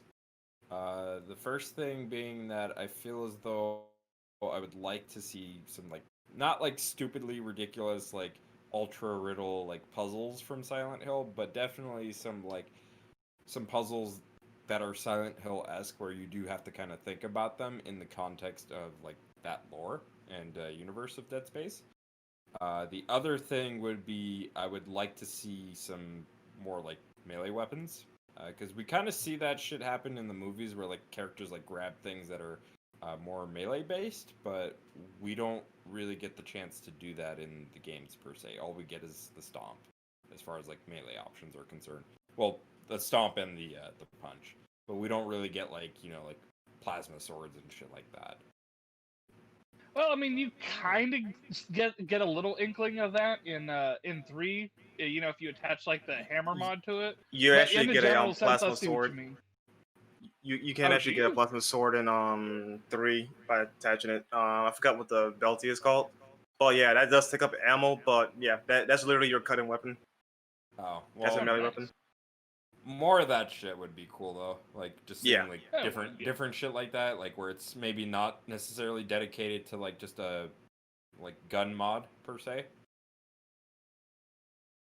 Imagine if you had fucking, I don't know, I'm just gonna go out a limb and be stupid ridiculous, but imagine if you had fucking plasma Wolverine cutting arms or some shit like that. I don't know, some That'd be really cool fucking shit, right? awesome. What is this, make Dead your Rising? make your fucking Yes. punches more viable. Come on now, I'm just saying. Isaac's got a fucking mean fucking stomp game, but can't do shit with his punch game. Come on now. That is You know true. what? He's an engineer. He could rig that shit up too. That is true. Exactly. I always hated how the punch is super ineffective, but the stomp is great, is god tier. Really is. Yeah, the punch just kind of barely keeps him at bay, and the kick or the stomp's just oh, you wanted to disintegrate the whole thing? Okay. You They're never getting back from a stomp. You don't punch on hard mode, like, you will die. Don't try it. Please don't try. Especially Dead Space 2. Like, it's terrible, man. Yeah, so I honestly always forget that punching is an option, to be perfectly honest. Exactly. Yeah. See, that's why we need this kind of shit. But punching in yeah, 3 is not that good.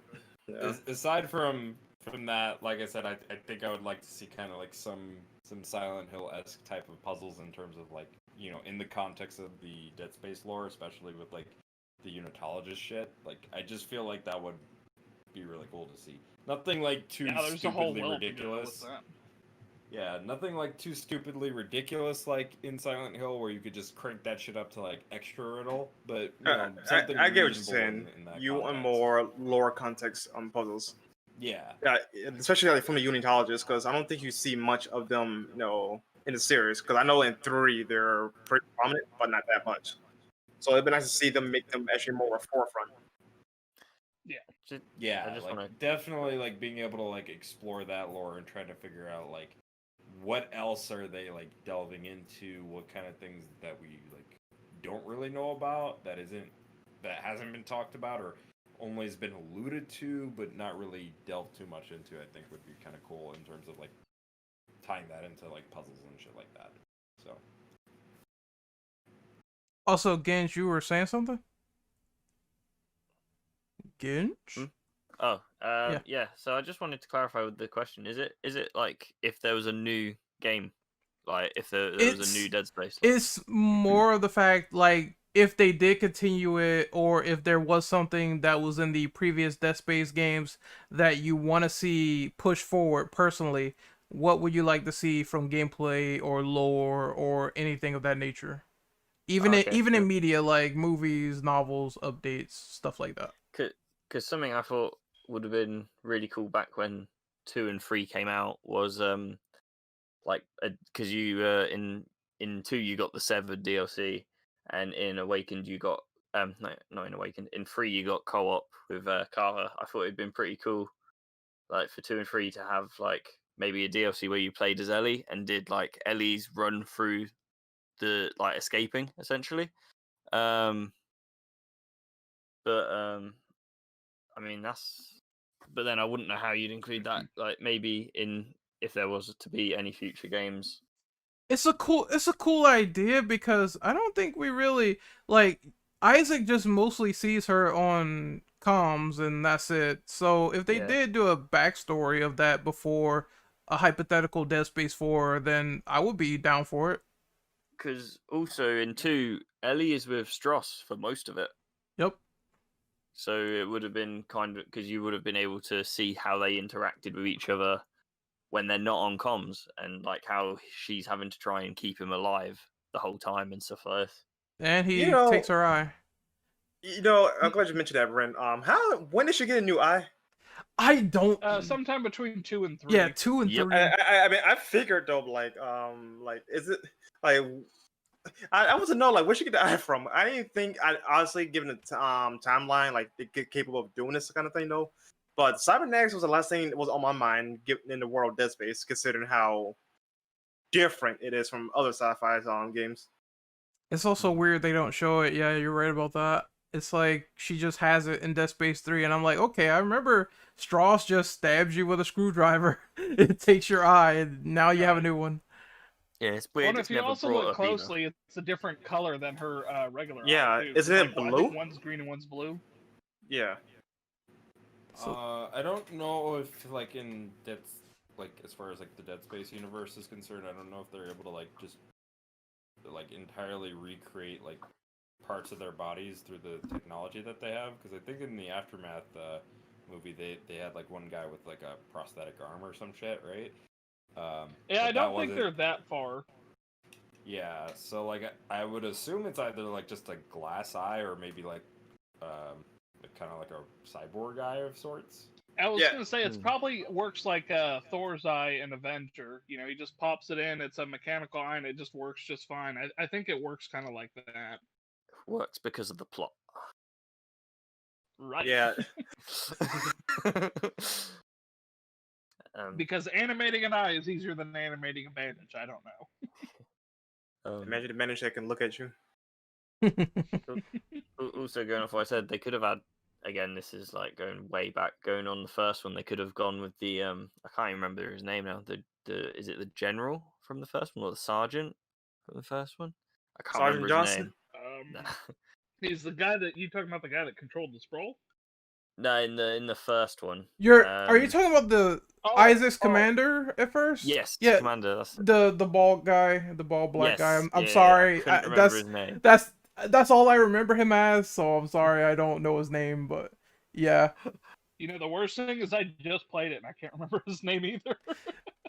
I want to say it's like Johnson or something like that, but I don't remember. I just remember he dies. That's it. Yeah, he dies, but he's also a character that you barely see throughout the first game. So if they wanted to set on comms. Yeah, unless it's on comms. So if they Yeah. wanted to set up a prequel story, they could, because you could figure out what he's doing before Dead Space 1 until he actually dies in that final encounter.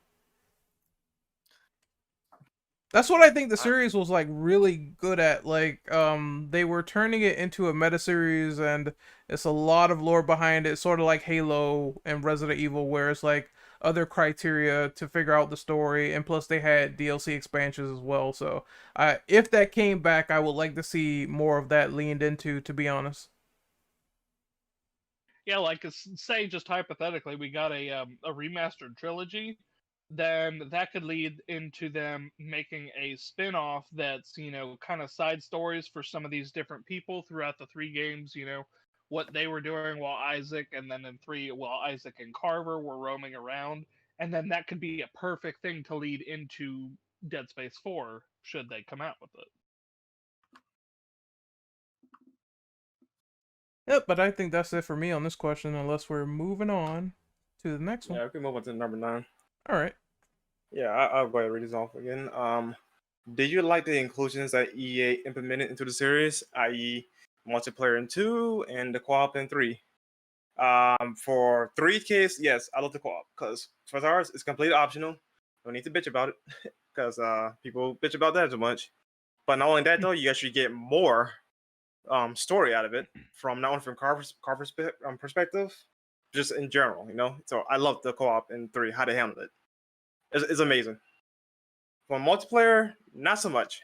Like, PvP is the last thing that Dead Space needed, nor I could imagine it having, you know? And fuck those children, dude. They can rip you to shreds in seconds. Yeah, from what I noticed, it was certain necromorph classes that were way better than others, like the babies with the sort of, I don't know, organic rockets that you could shoot at people. They were the best, but they were also paper mache. So Isaac players can just step on that shit and you're done. And there was also other characters that were fast that you want to play with, but they had medium health. So, I mean, it was fun for what it was, but Dead Space 2 multiplayer was pretty much just tacked on, run around, shoot shit with the engineers, or run around and play as the necromorphs for a bit, and some of them suck worse than others. Like, I think maybe if they took the approach from Doom, where you could play with like a boss character for a bit as a power-up, that would have been a little bit more fun, but as it stands, it's like pretty much just tacked on. If they brought it back, it's something that you probably would play for like a weekend and you're done. The co-op was interesting because it actually changed the story and it was relevant to something. So I would say if they tried that again, that was the more interesting idea of the two. Unfortunately, during that time, this is when EA started to shoehorn in things that didn't need to be shoehorned in, like the multiplayer. Yep. Even Mass Effect 3 had it, and I know a lot of people actually like the God. multiplayer for it, though. But like one of my friends James, like he likes the multiplayer for it though. So I can't speak on it because I haven't played it. But yeah, like that's EA was tacking on trying to get more profit out certain of these games though, because they deemed Dead Space 2 a failure because they didn't bring back the advertising money. Yeah, But, and I heard that the multiplayer and the co-op was something that actually took away resources. EA wanted this stuff in the game, and I think didn't Dead Space 2 had the season pass sort of thing, or the online pass? No. They No. did? Yeah, they had the online pass. Wait, really? 2 had online pass? I swear it did. It was an EA game in the early 2010s, so yeah. It I don't definitely had remember- an online pass. I don't remember this one having online pass. Holy shit. Really quick too. Yeah. This is around the time that for pretty much every EA game, because one of you had mentioned the advertising, them not making the money back from the advertising. Mhm. There was a time where EA would push out like billions and billions of dollars for advertising, way more than the game needed to, and it would not make that return. It was like they were kind of like just getting mad at the devs for not making the money back that they had spent, when it's like, well, yeah, you kind of just spent a bunch of money you really didn't need to spend for this game as far as advertising goes, and really any other game. Did you look Shit, correction? Dead No, Space 2 no, only it had was. to be like, It was Oh, Dead sorry, go Space ahead. 3. They had an online pass. Oh, okay. Well, at least still like that was a. Did we not have one? No, 2 didn't have one. 2 didn't have one. Okay, Oh. so but still, that's still a fucked up thing for them to sort of do with games like that back then. And like I said, it also, they confirmed on Eurogamer that the development of this multiplayer and the co-op took away resources and ideas from the actual products they wanted to do.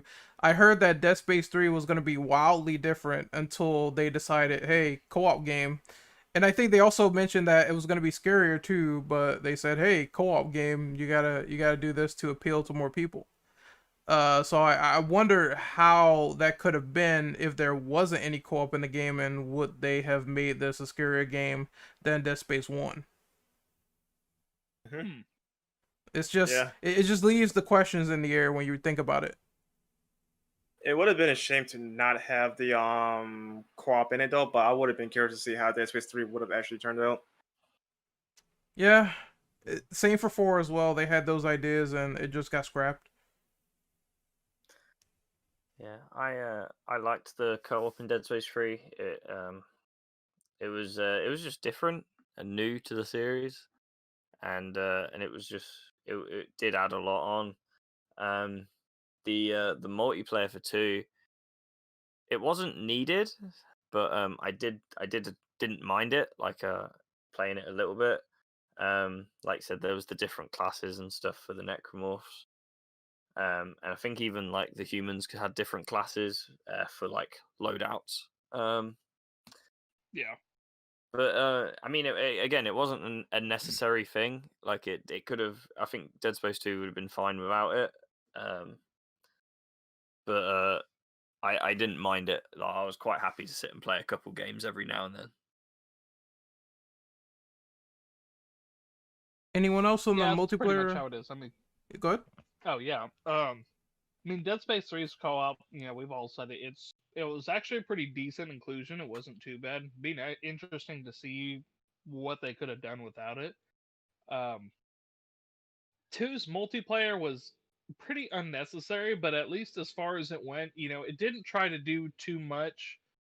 I think for the most part, it was almost always, or it was always basically, go to the subjective, try to complete it before the necromorphs kill you. I don't think there was any other game modes. There might have been like a deathmatch or something, but I mean, it was actually pretty solid and polished for what it was, but it was unnecessary. I can at least say it was a lot better than Bioshock 2's multiplayer, which that was pretty ass. It was so ass that they didn't even include it in the remaster. Wait, that had a the- multiplayer too? Yeah, Bioshock 2 did. I didn't even know I that. mean, Oh yeah, it did. Wow. It was okay, but it was one of those things where I was like, I'd much rather just play Call of Duty because this is kind of broken. I got to Bioshock 2 when the servers were dead, so I never got to play it. Oh, you didn't miss much. No, now I think about it, I think the servers are still up for Dead Space 2 on PC. I think they are, Oh. yeah. That's surprising, actually. Game night. Oh god. 4v4. That'd be 1v1 me, mate. hilarious. But any more? Alright, Yes, settle it in Dead Space 2 multiplayer. God damn it. Wait, hold on. So we actually can play Dead Space 2 multiplayer? I don't know. I Don't- think I you don't can. fucking know. I hope. I'll say I don't know. 'Cause I couldn't go far into the game. We into might multiplayer because, well, might have to no. try that. Hold on. That might be an Oh my idea for the God. future. get to be a naked necromorph with cheeks. Nope, I'm AFK. Don't know what you're talking about. I'll play. But I guess we can move on to the next one. So, Brandon, you want to take number 10? Sure. Do you think Dead Space could work as a more open world game rather than linear levels? Now for this one, I think it should do both. Like, it should be like more like open ending where you could go different spots, like how Dead Space 3 did it for the most part. But the levels themselves need to be like linear, while also being, I guess, semi a little bit more open. Give you more breathing room. I think they could do a blend of both rather than one over the other.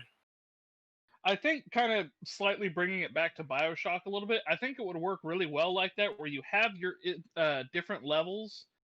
Thinking more like the first or second BioShock, not necessarily Infinite, because Infinite's pretty linear.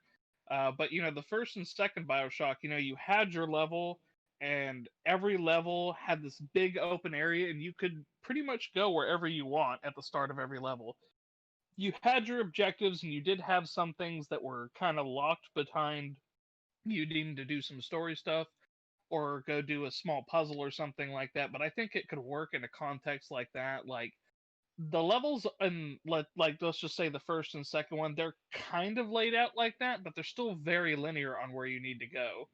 I think it'd be nice, if they kind of had that nice fusion of, yes, you have these linear levels per chapter, but you're free to do what you want in there, and then you can get around to your objective kind of whenever. So you could kind of look around, or, if, say, you have to run from a horde later, you kind of might know the layout better or something like that. So as a bit of a kind of like counterpoint, I guess, to that, or not really counterpoint, but just more like an add-on to that. Not necessarily open world, but like definitely like open level where maybe like like Dead Space 1, they had it where like every chapter you got into, you went back into the little shuttle and it loaded in the next level, and there you go, right? And it was like the same rinse and repeat like level design. Even though the levels might have been longer or expansive, you still went back to that shuttle and then just continued on from there. Dead Space 2 is more like, it was subtle, but it basically would show the next chapter, like the chapter name and stuff, but you kind of just went forward. And I think what would be interesting to do is if they do a setup where you're locked in a ship again, or you're locked in a space station again, and rather than having it be like you're just going from point A to point B, I think it would be kind of cool to see like more of a like traditional survival horror approach, where maybe there is a little bit of backtracking, but this backtracking isn't necessarily like the type of thing of you're just going to get like a puzzle piece to finish a puzzle. It might be more of a, hey, I opened up a shortcut and there's like a new like area to explore because of this like shortcut, and I didn't think about that, and this, that, and the third, or like some of the stuff that like Deadman explained, like where you might have to like run away from a horde, and it might be easier to just kind of yeet that horde by taking paths that you're like aware of and familiar with. So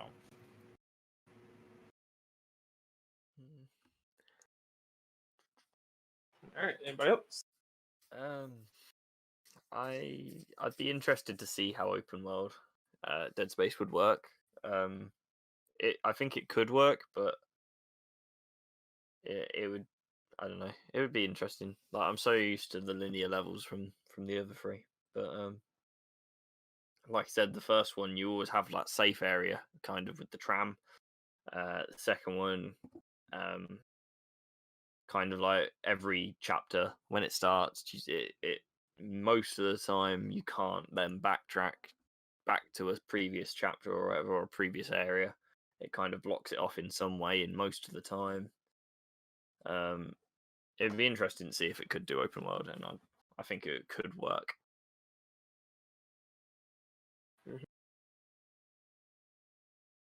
All right, I guess we're done with number 10 now, right? Yep. All right, Dom, you want to take number 11? Didn't want to answer this question. I feel like you would be interested in this one, but okay. Number 11, right? Yes. Yeah.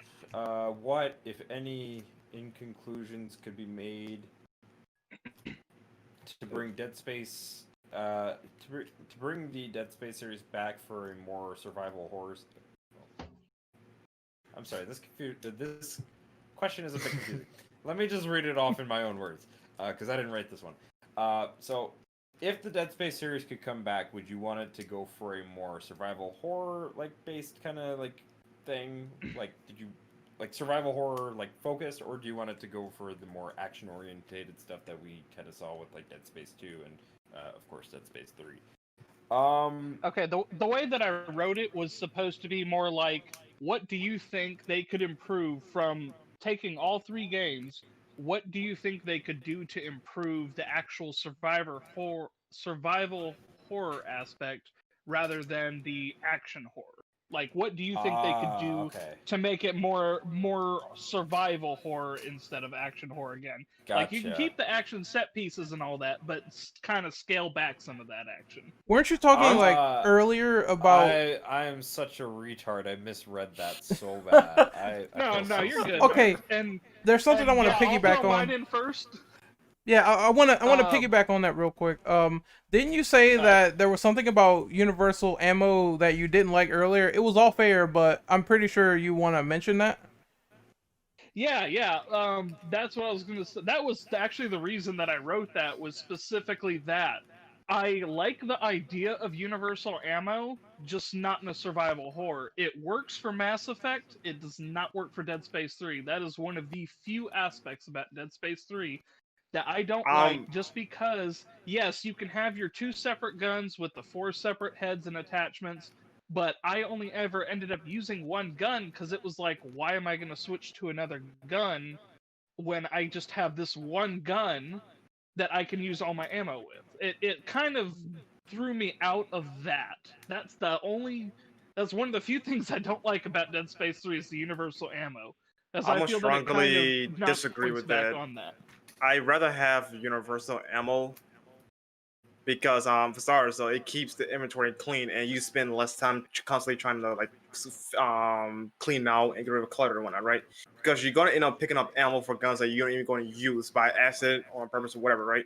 So I'd rather have universal ammo, so that way, even if I don't use a particular gun, though, I can at least have all the ammo on me at all times, all available for one fight. I feel like that's a thing where it's you can fair. make an argument for both, because I could definitely see that point where Brandon's making, because in Dead Space 1, for example, they would constantly give you ammo for shit that you never used, but then Dead Space 2 also kind of did that, whereas Dead Space 3, well, but alternatively, I could also see that point of if you're trying to make a survival horror game, why is everything shared? And you could just constantly rack up tons and tons of ammo because it's all universal. So I can see that in both ways. Here's the thing. In the case of Dead Space, in the case of Dead Space though, I could see having more universal ammo be more ideal. Because let's look at Mass Effect, for example. All of them share the same type of energy source, which is thermal energy, right? I'm fine with Dead Space taking that route as well. For these guns are practically identical, and not to mention you customize the gun the way you want to, right? So I think it makes sense to have it share ammo across the board. Now, to give a compromise though, I would actually be in favor of having a secondary type of ammo rather than having 5 different type of ammos. One that's universal, and maybe it's a secondary that is specific for that type of attachment that will give it a bonus of damage or whatever, I'd be more in favor of that though, but not having 6 different type of ammo types, especially since most guns would not be useful, especially in the old system of 1 and 2. Because in 3, you can make any gun useful to your taste. You can do that with 1 and 2. Well, I will say for 1, and I think 2 as well, there is kind of one of those hidden hidden developer tricks where they mostly give you the ammo that you need and some that you don't. Because through my last playthrough, I mostly got plasma cutter and contact beam energy because that's all I use. And it might also just be one of those things where the less guns you use, the less scattered out it'll be. I'm not specifically sure how that works, but I do know they do throw in some useless ammo for you to kind of give you that, hey, we're in a pinch kind of thing.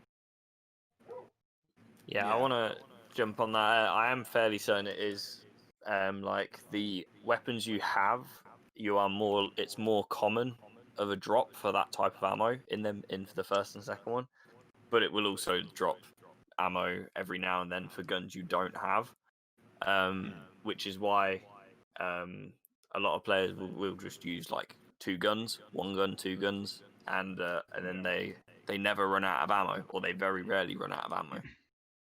Yeah, I ended up selling most of my ammo.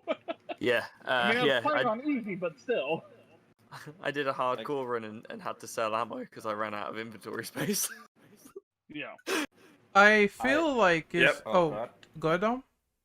Oh no, I was just gonna say, like I said, I definitely like get the appeal for both, so that's why I'm like kind of like indifferent. Like I could definitely see the argument for either side. Like me being somebody who definitely enjoys survival horror games, like I don't particularly mind having various types of ammo for the various guns because when you do run out of ammo, it's like, oh shit, you'll just take anything. Yeah. But on the flip side, I could also understand from the point of like Dead Space going for that more action oriented route, where universal ammo just kind of makes more sense in that regard. So I'm like 50-50 on that particular topic. The way that the question is worded also is kind of more of a broad thing too. I would Yeah, it was prefer... worded as a broad thing. That was just my specific reasoning for writing the question like that. That was the catalyst for it. Like for me personally, I would prefer that Dead Space go for a more survival horror like vibe, but I'm not necessarily against it going for the action like aspect either. I think there's room for both. Just I feel like to kind of avoid the thing that Resident Evil had a problem with, where they just went too far into action at one point. Maybe just have it as like a subset of series of games where, there's Dead Space action-based games that are in a spin-off or sub-series, and then the mainline games where that's more of the like survival horror stuff. That could work. I feel like this is one of those things that could be fixed with an option to maybe toggle it on or off if you wanted it. Like, here's the true survival horror experience. Try this mode without the universal ammo, and then there could be another one where it's like, well, if you like Dead Space 3 and you just want to shoot shit up all you want with no problem, then you can toggle on universal ammo and it will fix the problem. So I think maybe making these modes optional and sort of like playing around with them in the future could work, because there have been games where it's like they have certain difficulty parameters and you can go in and wreck shit up, or you could just simply say, I want to limit my resources, no problem. Right. Yeah, it could just be fixed by just making it a difficulty. Yeah. And yeah, that actually could work too. You just have it tied to the higher difficulties or something. Normal and below, it's like, okay, we'll just give you universal ammo. But on hard and above, it's okay. Well, you only have specific types of ammo, and it's not. And it would do the Dead Space thing, where like, yeah, we're gonna give you the ammo for the thing you're using, but we're also gonna give you ammo that you're not using either, just to fuck with. I'd rather have the toggle option of choosing what I want, honestly. Because honestly, that's just too much of a headache. Because, like, okay, so I play the game normally, like, multiple playthroughs on this, right? And then turn around, I gotta change my adaptivity. Sorry, I can't speak. On another difficulty. Like, I feel like that is a little too much work for my taste, personally. That's true, but that's also the case with certain survival horror games. Like, you don't just go into another difficulty like RE3 Remake expecting the same strats to work with certain enemies, because when you go into Inferno, they just don't. Oh, that's like enemy thing, though. Don't Like care. but RE3's case doesn't necessarily affect the ammo, like sort of. But I'm talking about like let me just choose like you mentioned though, just toggle it between universal or individual. If I'm gonna go on a higher difficulty though, I'd rather deal with different enemy waves and whatnot, rather than like having to like change up. Like, okay, great, I have different type of ammo now, so I gotta do this and this, It's like the a same little bit thing. too much work for my taste. It's the same thing with arranged modes as well, where they put all the items in different areas and shit. They just tend to do that like a lot. So I get the point of maybe toggling it on or off would be better, but games have been also doing this since like forever now with differing modes, items, placement, and enemies. But that was an interesting question, interesting responses. So I guess we can move on to the next one. Real could quick read though, does off, anybody else have any other ideas on what could maybe possibly make it more for survival horror? I think mostly I just want them to work on the aesthetics, you know. Or do things where I never seen them do before, like make an actual co-op game that's super fucking scary with all these implementations and features turned on. Like I think that has the possibility to be something unique that I rarely see people try these days.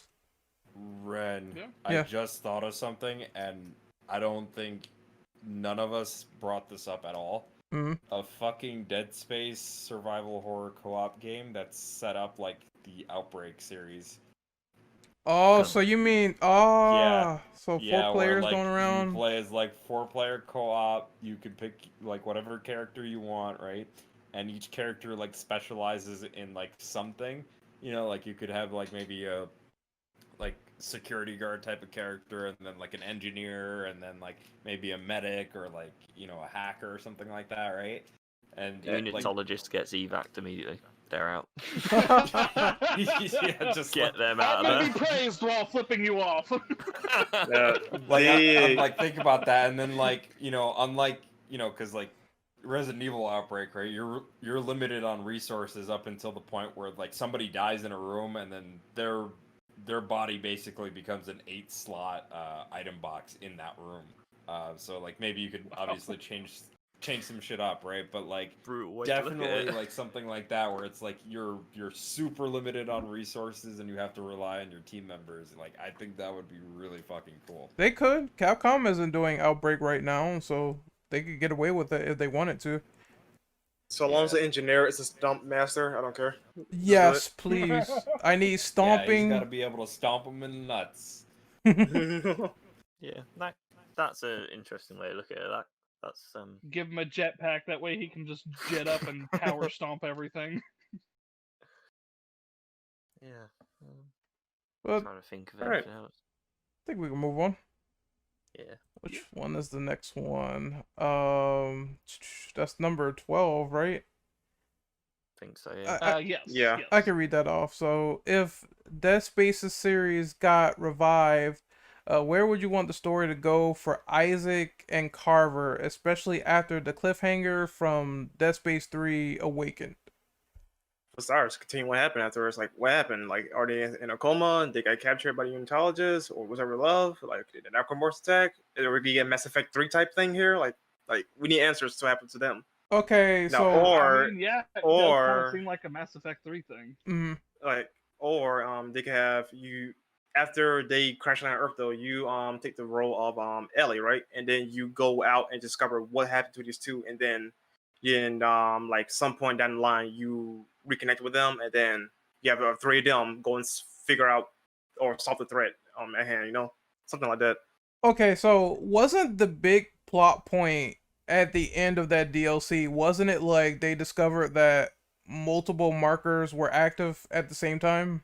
It was multiple moons, aka like the main sources, the main brains, the hive minds of these markers. Oh, right. the Brethren Blood moons, Brood yeah. Moons? Brethren Moons, Yeah. that's it. Yep. Yeah.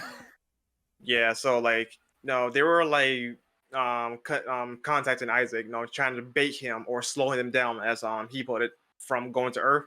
Because they already knew where Earth is at though, but they trying to like make him like tell us where's Earth at, that kind of stuff. Like they were fucking with him practically. But after Isaac defeat like the unitologists in that world thing, it's kind of weird. They knew where Earth is at. So like Isaac and Carver is now on like went from 0 to 1,000 quick trying to get to Earth, and thus down they crash landed. It ends with them like orbiting Earth, doesn't it? And like shit's going down or something like that. Yeah, Yeah. they're orbiting Earth, and then the brother moon just pops up, and they just like get knocked unconscious, basically, and that's the end of the series. Well, and also there was more than one moon, so Yeah, that's right. Yeah, there was like, more I, than I, one s- I moon. said moons. Yeah, there were Yeah. more than one moon. Yeah. I mean, I'd like it if it was to be revived to. I mean, I presume it would just mostly, if not all, take place on Earth. But I would like it to focus a bit on Ellie and Isaac and Carver. I don't know if probably not all three of them survive or something like that. I don't know. It's weird how they ended it because I don't really have an idea of how to go on afterwards. Actually, I thought of something I kinda- interesting. What if they develop a reverse marker that actually kills the necromorphs and kills the moons? Because Dude, that'd be Interesting. pretty That's badass, I interesting. think. yeah, because they made red markers that can pretty much they're like mini black markers. They can create necromorphs at a whim, right? So what if they reverse engineer it to do the exact opposite, kill necromorphs? Good point. I was gonna say, I think reversing the necromorph process would be a bit of a cop out, but just stopping it would be nice. I mean, think about it. No, you have all the moons coming down to Earth, right? So at some point, they gotta like find a way to end the threat, though. So like, why ain't anybody thought about this? Like, no, I see no other fandom so far, like in discussions or whatever, mentioned like, what if they do the exact opposite of these red markers, make a blue marker and kill the those things that way.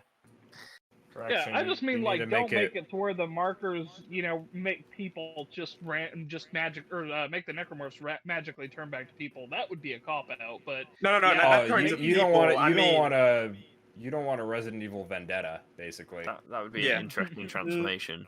No, I didn't mean like that. Great. I mean just kill them, like just incinerate them. I didn't mean that silly shit. Imagine turning Also, turning back to Brandon, really human. quick. Good.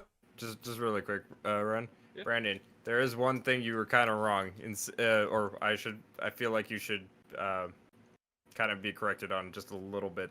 If they What's make a reversed engineered marker, it needs to be red, white, and blue. Because it needs America. to be American. It needs to be American, okay? It's gotta have like fucking American flags all over that fucking thing, right? It's gotta fire out fireworks when it goes off. It's gotta be like the best fucking thing since sliced bread, okay? Oh, and someone installs speakers on it that blast the fucking Team America anthem. Where it's just constantly going, America! Fuck yeah! Yes. Just imagine being reverse engineered from a necromorph, and you're like, I finally got 2 dicks, but I have 2 legs and 2 arms. I don't know what to do with myself now. I guess 2 legs, man. You should have 2 legs. You mean 4?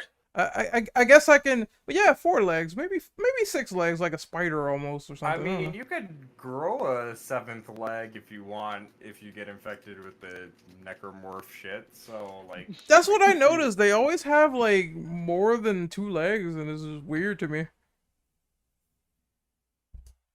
Or they have Yeah, shit. there's always like some kind of vestigial one or something. Yeah, or shit sprouting out of their body, like with the pincer arms, and I'm like, well, can't masturbate no more, so.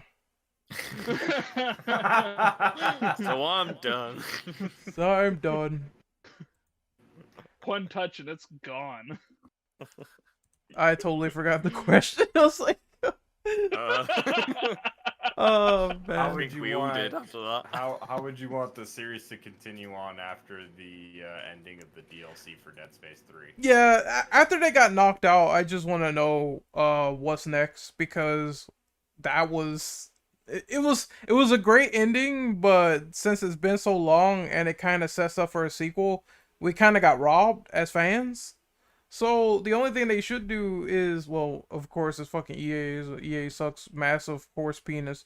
They need to definitely get Visceral Games from being liquidated and put them on a staff team, because I still can't believe that they got killed over that Star Wars project that they were working on, and that didn't really go so well. So EA was That like, bit them in the ass really hard. yeah, EA was like, let's give them the axe, and they got flamed to hell that day.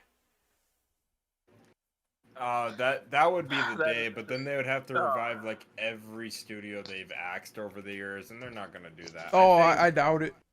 I think your best hope would be that like any Visceral Games employees that have left EA or that are still working at EA, right? They all leave EA, right? They come together, any of the ones that are already gone from EA, right? Come together and basically form a new thing, and maybe see if they can get the rights back to Dead Space, so that way they could just, self-develop and publish. They can't get the rights back because it's EA. Yeah. Like, they're too greedy. Yeah, so unless if they somehow did that, like, that would be your best hope. Otherwise, the only other thing you could hope for is, they come together and make a spiritual successor. Yeah. Hold on. Wait. Hold that thought, Dom. Aren't they doing isn't a indie developer, they're trying to do a Dead Space game? I forgot what it's called. Yes, Isn't it called Negative Atmosphere? Negative Atmosphere. Okay. Yeah. How about I say Negative Zone? I thought it was Negative Edge, but Negative Atmosphere, which that is a thing, but obviously people aren't gonna want people will want it, right? Because they're gonna want a new Dead Space-like game. Yeah, that's the only reason they're supporting it. But that there's always gonna be those people out there that'll say, "Well, it's not Dead Space, so I don't want it." Wow. And we see this shit a lot with certain communities, Resident Evil, where indies come, they make something, and they really want to make this game, basically the way that pretty much all of us would want to see it get made, but they don't support this shit. So there is that risk of hey, this indie game comes out, right, and it might not get the traction or the support that it really deserves or needs, Yeah, that's a whole another topic entirely, but I'm look, I get so tired of that mindset where it's it has to be this distinct IP. I know we want it back, but it has to be this one that gets this treatment. It's maybe we need to support something else to show that it deserves that treatment. And these devs, they will buckle at money. So it's if you want fixed camera and if you want fucking Dead Space to come back, and they're doing this indie game just like Dead Space, then try to give the developers some money and put your money where your mouth is. It's that simple. Yeah, or it's kind of the same thing with supporting re-releases of certain games. I know this is a bit off topic, but there's that rumor of Ninja Gaiden coming back with a remastered trilogy, but it's gonna include the Sigma games for 1 and 2. And I know a lot of people don't really care for the Sigma games, but it's well, hey, if you want Ninja Gaiden back, you're gonna have to support this. It's kind of the same type of situation. I know it's unrelated. Plus, if you think about that for remasters and stuff, not everybody got the chance to play everything. So I know someone like me who got to miss out on, or who had to miss out on some of that kind of stuff because I didn't have all those games growing up. It's nice to be able to go back and play some of the, like Resident Evil 1 remake. It's nice to go back and play that because I never got the chance to do it. And then, you've got the PlayStation Store. You can buy digital versions of them. Or even things like Bulletstorm that didn't even get that much attention. Well, maybe now that it's on a new generation, it can get some more attention and get the sequel that it deserves. Because Bulletstorm was fun as shit. Yeah, it was. They were holy shit. The story was garbage, but man, the gameplay was on point. Yeah. Yeah. So, it's kind of the same deal. It's if people want something Dead Space-like, go support Negative Atmosphere. Yeah. I actually didn't even know about that. I'm gonna put that on my list of shit I need to get. Right. Otherwise, you're basically for anybody else that's thinking that Dead Space will one day come back, you're either gonna wait for EA to somehow lose the fucking rights, whether it be they just forget to renew the trademark like Activision did with was it Tenchu, or they let it go, I think. Yeah, or you basically gotta hope that some kind of shit happens where EA just forgets to renew the trademark, or they just don't care to renew it, right? And somebody else gets a hold of it, or where the Dead Space devs themselves, just up and leave, form a new company, and make something in the vein of Dead Space, but again, not really Dead Space per se, that's really your best bet there. But You know what? chances of that happening is very slim. I'm gonna do something half these mofos don't do. I'm gonna put the damn Patreon in the description for Negative Atmosphere, and if people who are interested in this podcast, they want to play a Dead Space like game from indie developers, you can do that, because like I said, most people only, for Resident Evil's case, and I know it's diverging, they only want to fix camera back for Resident Evil. They don't give a flying fuck about any other indie developer doing fixed camera as much as they want it back. It has to be either Resident Evil's way or the highway, and that's not happening considering that Capcom knows they sold like 7 million with RE2 Remake. So once again, supporting these people shows that it has enough money there. They could possibly go back to it one day. They did try it with RE2 Remake, but they chose their person. Supporting these developers will show that there's still money there, and they could go back to that style if they find the incentive to do so. Yep. That's all we're saying. Like, just support it, and you never know what will happen. But we're gonna move on to the last question, which is number 13. I can read that one off. Good. So to end off this podcast, what do you think of the pre-established concept for Dead Space 4? It was a plot that was involving the marker finally infecting the universe, and you were able to visit planets that dealt with the marker prior to Earth, including Earth, which was actually never seen before in the Dead Space series outside of just hovering above the planet. Yeah. So, I think with the concept too, they'd mentioned that Ellie was going to be a playable character. You were not going to be playing as Isaac per se.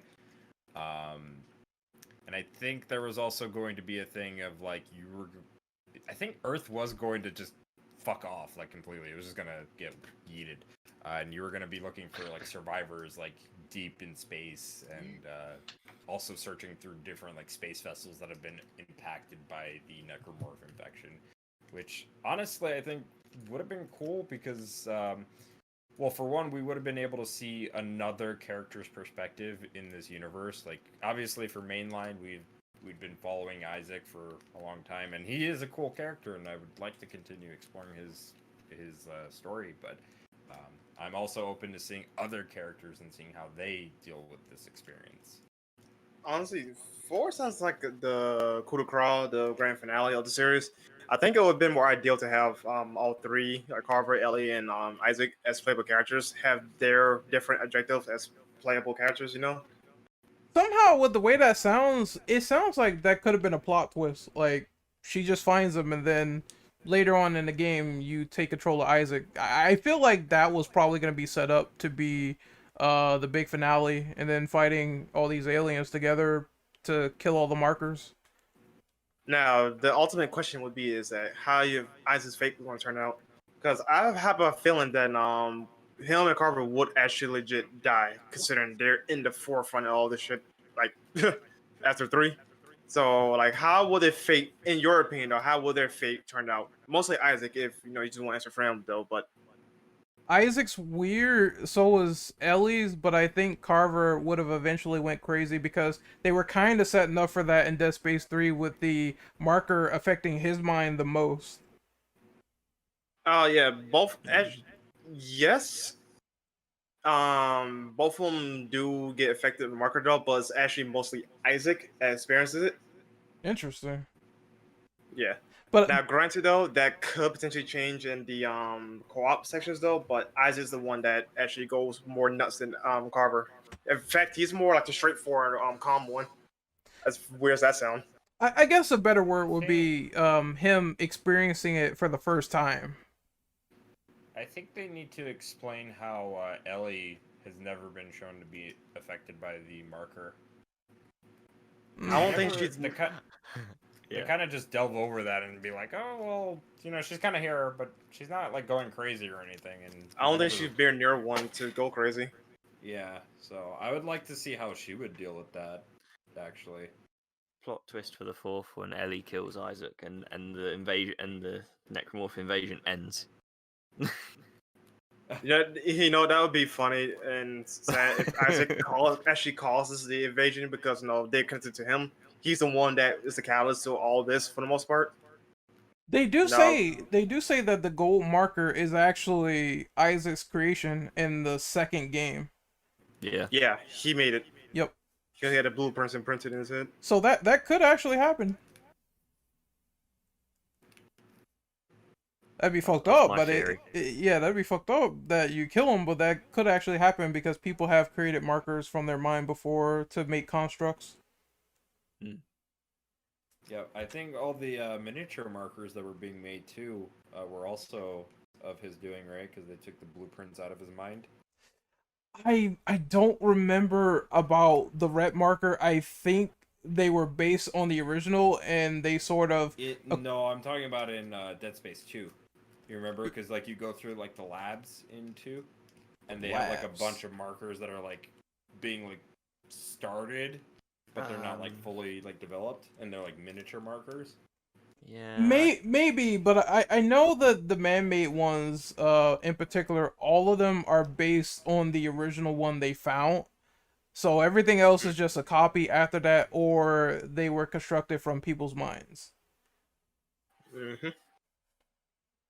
Yeah, that's how the original outbreak started. It was Isaac's marker that went apeshit. Yep. The red one is just people saying, you know what, we got our own copy, so we're gonna use it. But I yeah, think they actually. But oh, you I go. was saying, I think they're able to reverse engineer a marker and create their own source. Like, wow. And yet, the people still stupid enough to actually continue to make them because you see what they can do. Yeah, I'm just gonna say that all those guys are stupid. Basically, Dead Space is the story of why religion in space is fucking wild and they Yeah, like- wildin', man. Yeah, like they see what happens to the Ishimura, and then they make it all on the sprawl, and then they see what happens to the sprawl, It happens and on then it Tour fucking, Volantis. yeah, and then it just happens everywhere. So, I mean, Jesus died on the third, rose on the third day, while you rise in the third minute when you become a necromorph. Religion. Actually, I never. This is a small side question before we end off, but what do you guys think of the unitologists? I want them to be like it's kind of like the cult in Silent Hill, where we only kind of know so much about them, and Yeah. I feel like unlike Silent Hill, where I feel like that's okay, where we don't really know a whole lot about them. I feel like in Dead Space, like the unitologists are basically like Umbrella, so like we want to know as much as possible. You know, we want to like put that shit out on the forefront and like expose them. So I don't know. Yeah, I feel like we should definitely get more information on them, like where they started from the day, like, you know, I want to see the perspective of the guy that actually started the unitologist, like, you know, why, where was he, that stuff, because they explored it in like I think in 2, where it showed the people, the first guy that started this religion, but I want to see it from the start, like either the cutscenes or whatever. Like I would love to see it. Yeah, From the start. because I think the guy who started it was Michael Altman, and he's dead by the time Dead Space happens. So, or they do kill him somewhere down the timeline, so you don't really see him in action. He gets killed by the I think it was like the U.S. government in his time, Mm. And that's why a religion starts, because like they feel as though it was like some kind of conspiracy cover up. Yep. They just need Isaac's mind to make the markers. They also believe that all the stuff with the necromorphs happening or whatever, it really should happen, and anyone who doesn't hit convergence is a sinner, and that's why they, you know, try to kill people sometimes when they go crazy. You know what? There was one thing we kind of glossed over too, in particular with Dead Space 3. Mm. I know that the concept for Dead Space 3 was originally going to be where it was not going to be Carver, but a Shadow Isaac of sorts. Yes. And he was going to be seeing like basically like I don't necessarily know if it was supposed to be like an evil version of him, but it was another version of him that technically was not there. And Yeah. that version, like some of the stuff they kept, I think, whereas like your whoever's playing as Carver in like the full game will see some shit that Isaac won't see, and vice versa. Yeah, because Shadow Isaac, I believe, was actually the co-op partner, Yeah. and that happened all because his connection with the marker, I believe. Mm. I think that would be something that would work very well for Dead Space 4 to, you know, if they wanted to keep the co-op aspect for people that did like that. Mm-hmm. So, because I know with like Dead Space 3, like some of the cutscenes, at least from what I've seen, you know, they kind of would not make sense without the co-op character at all.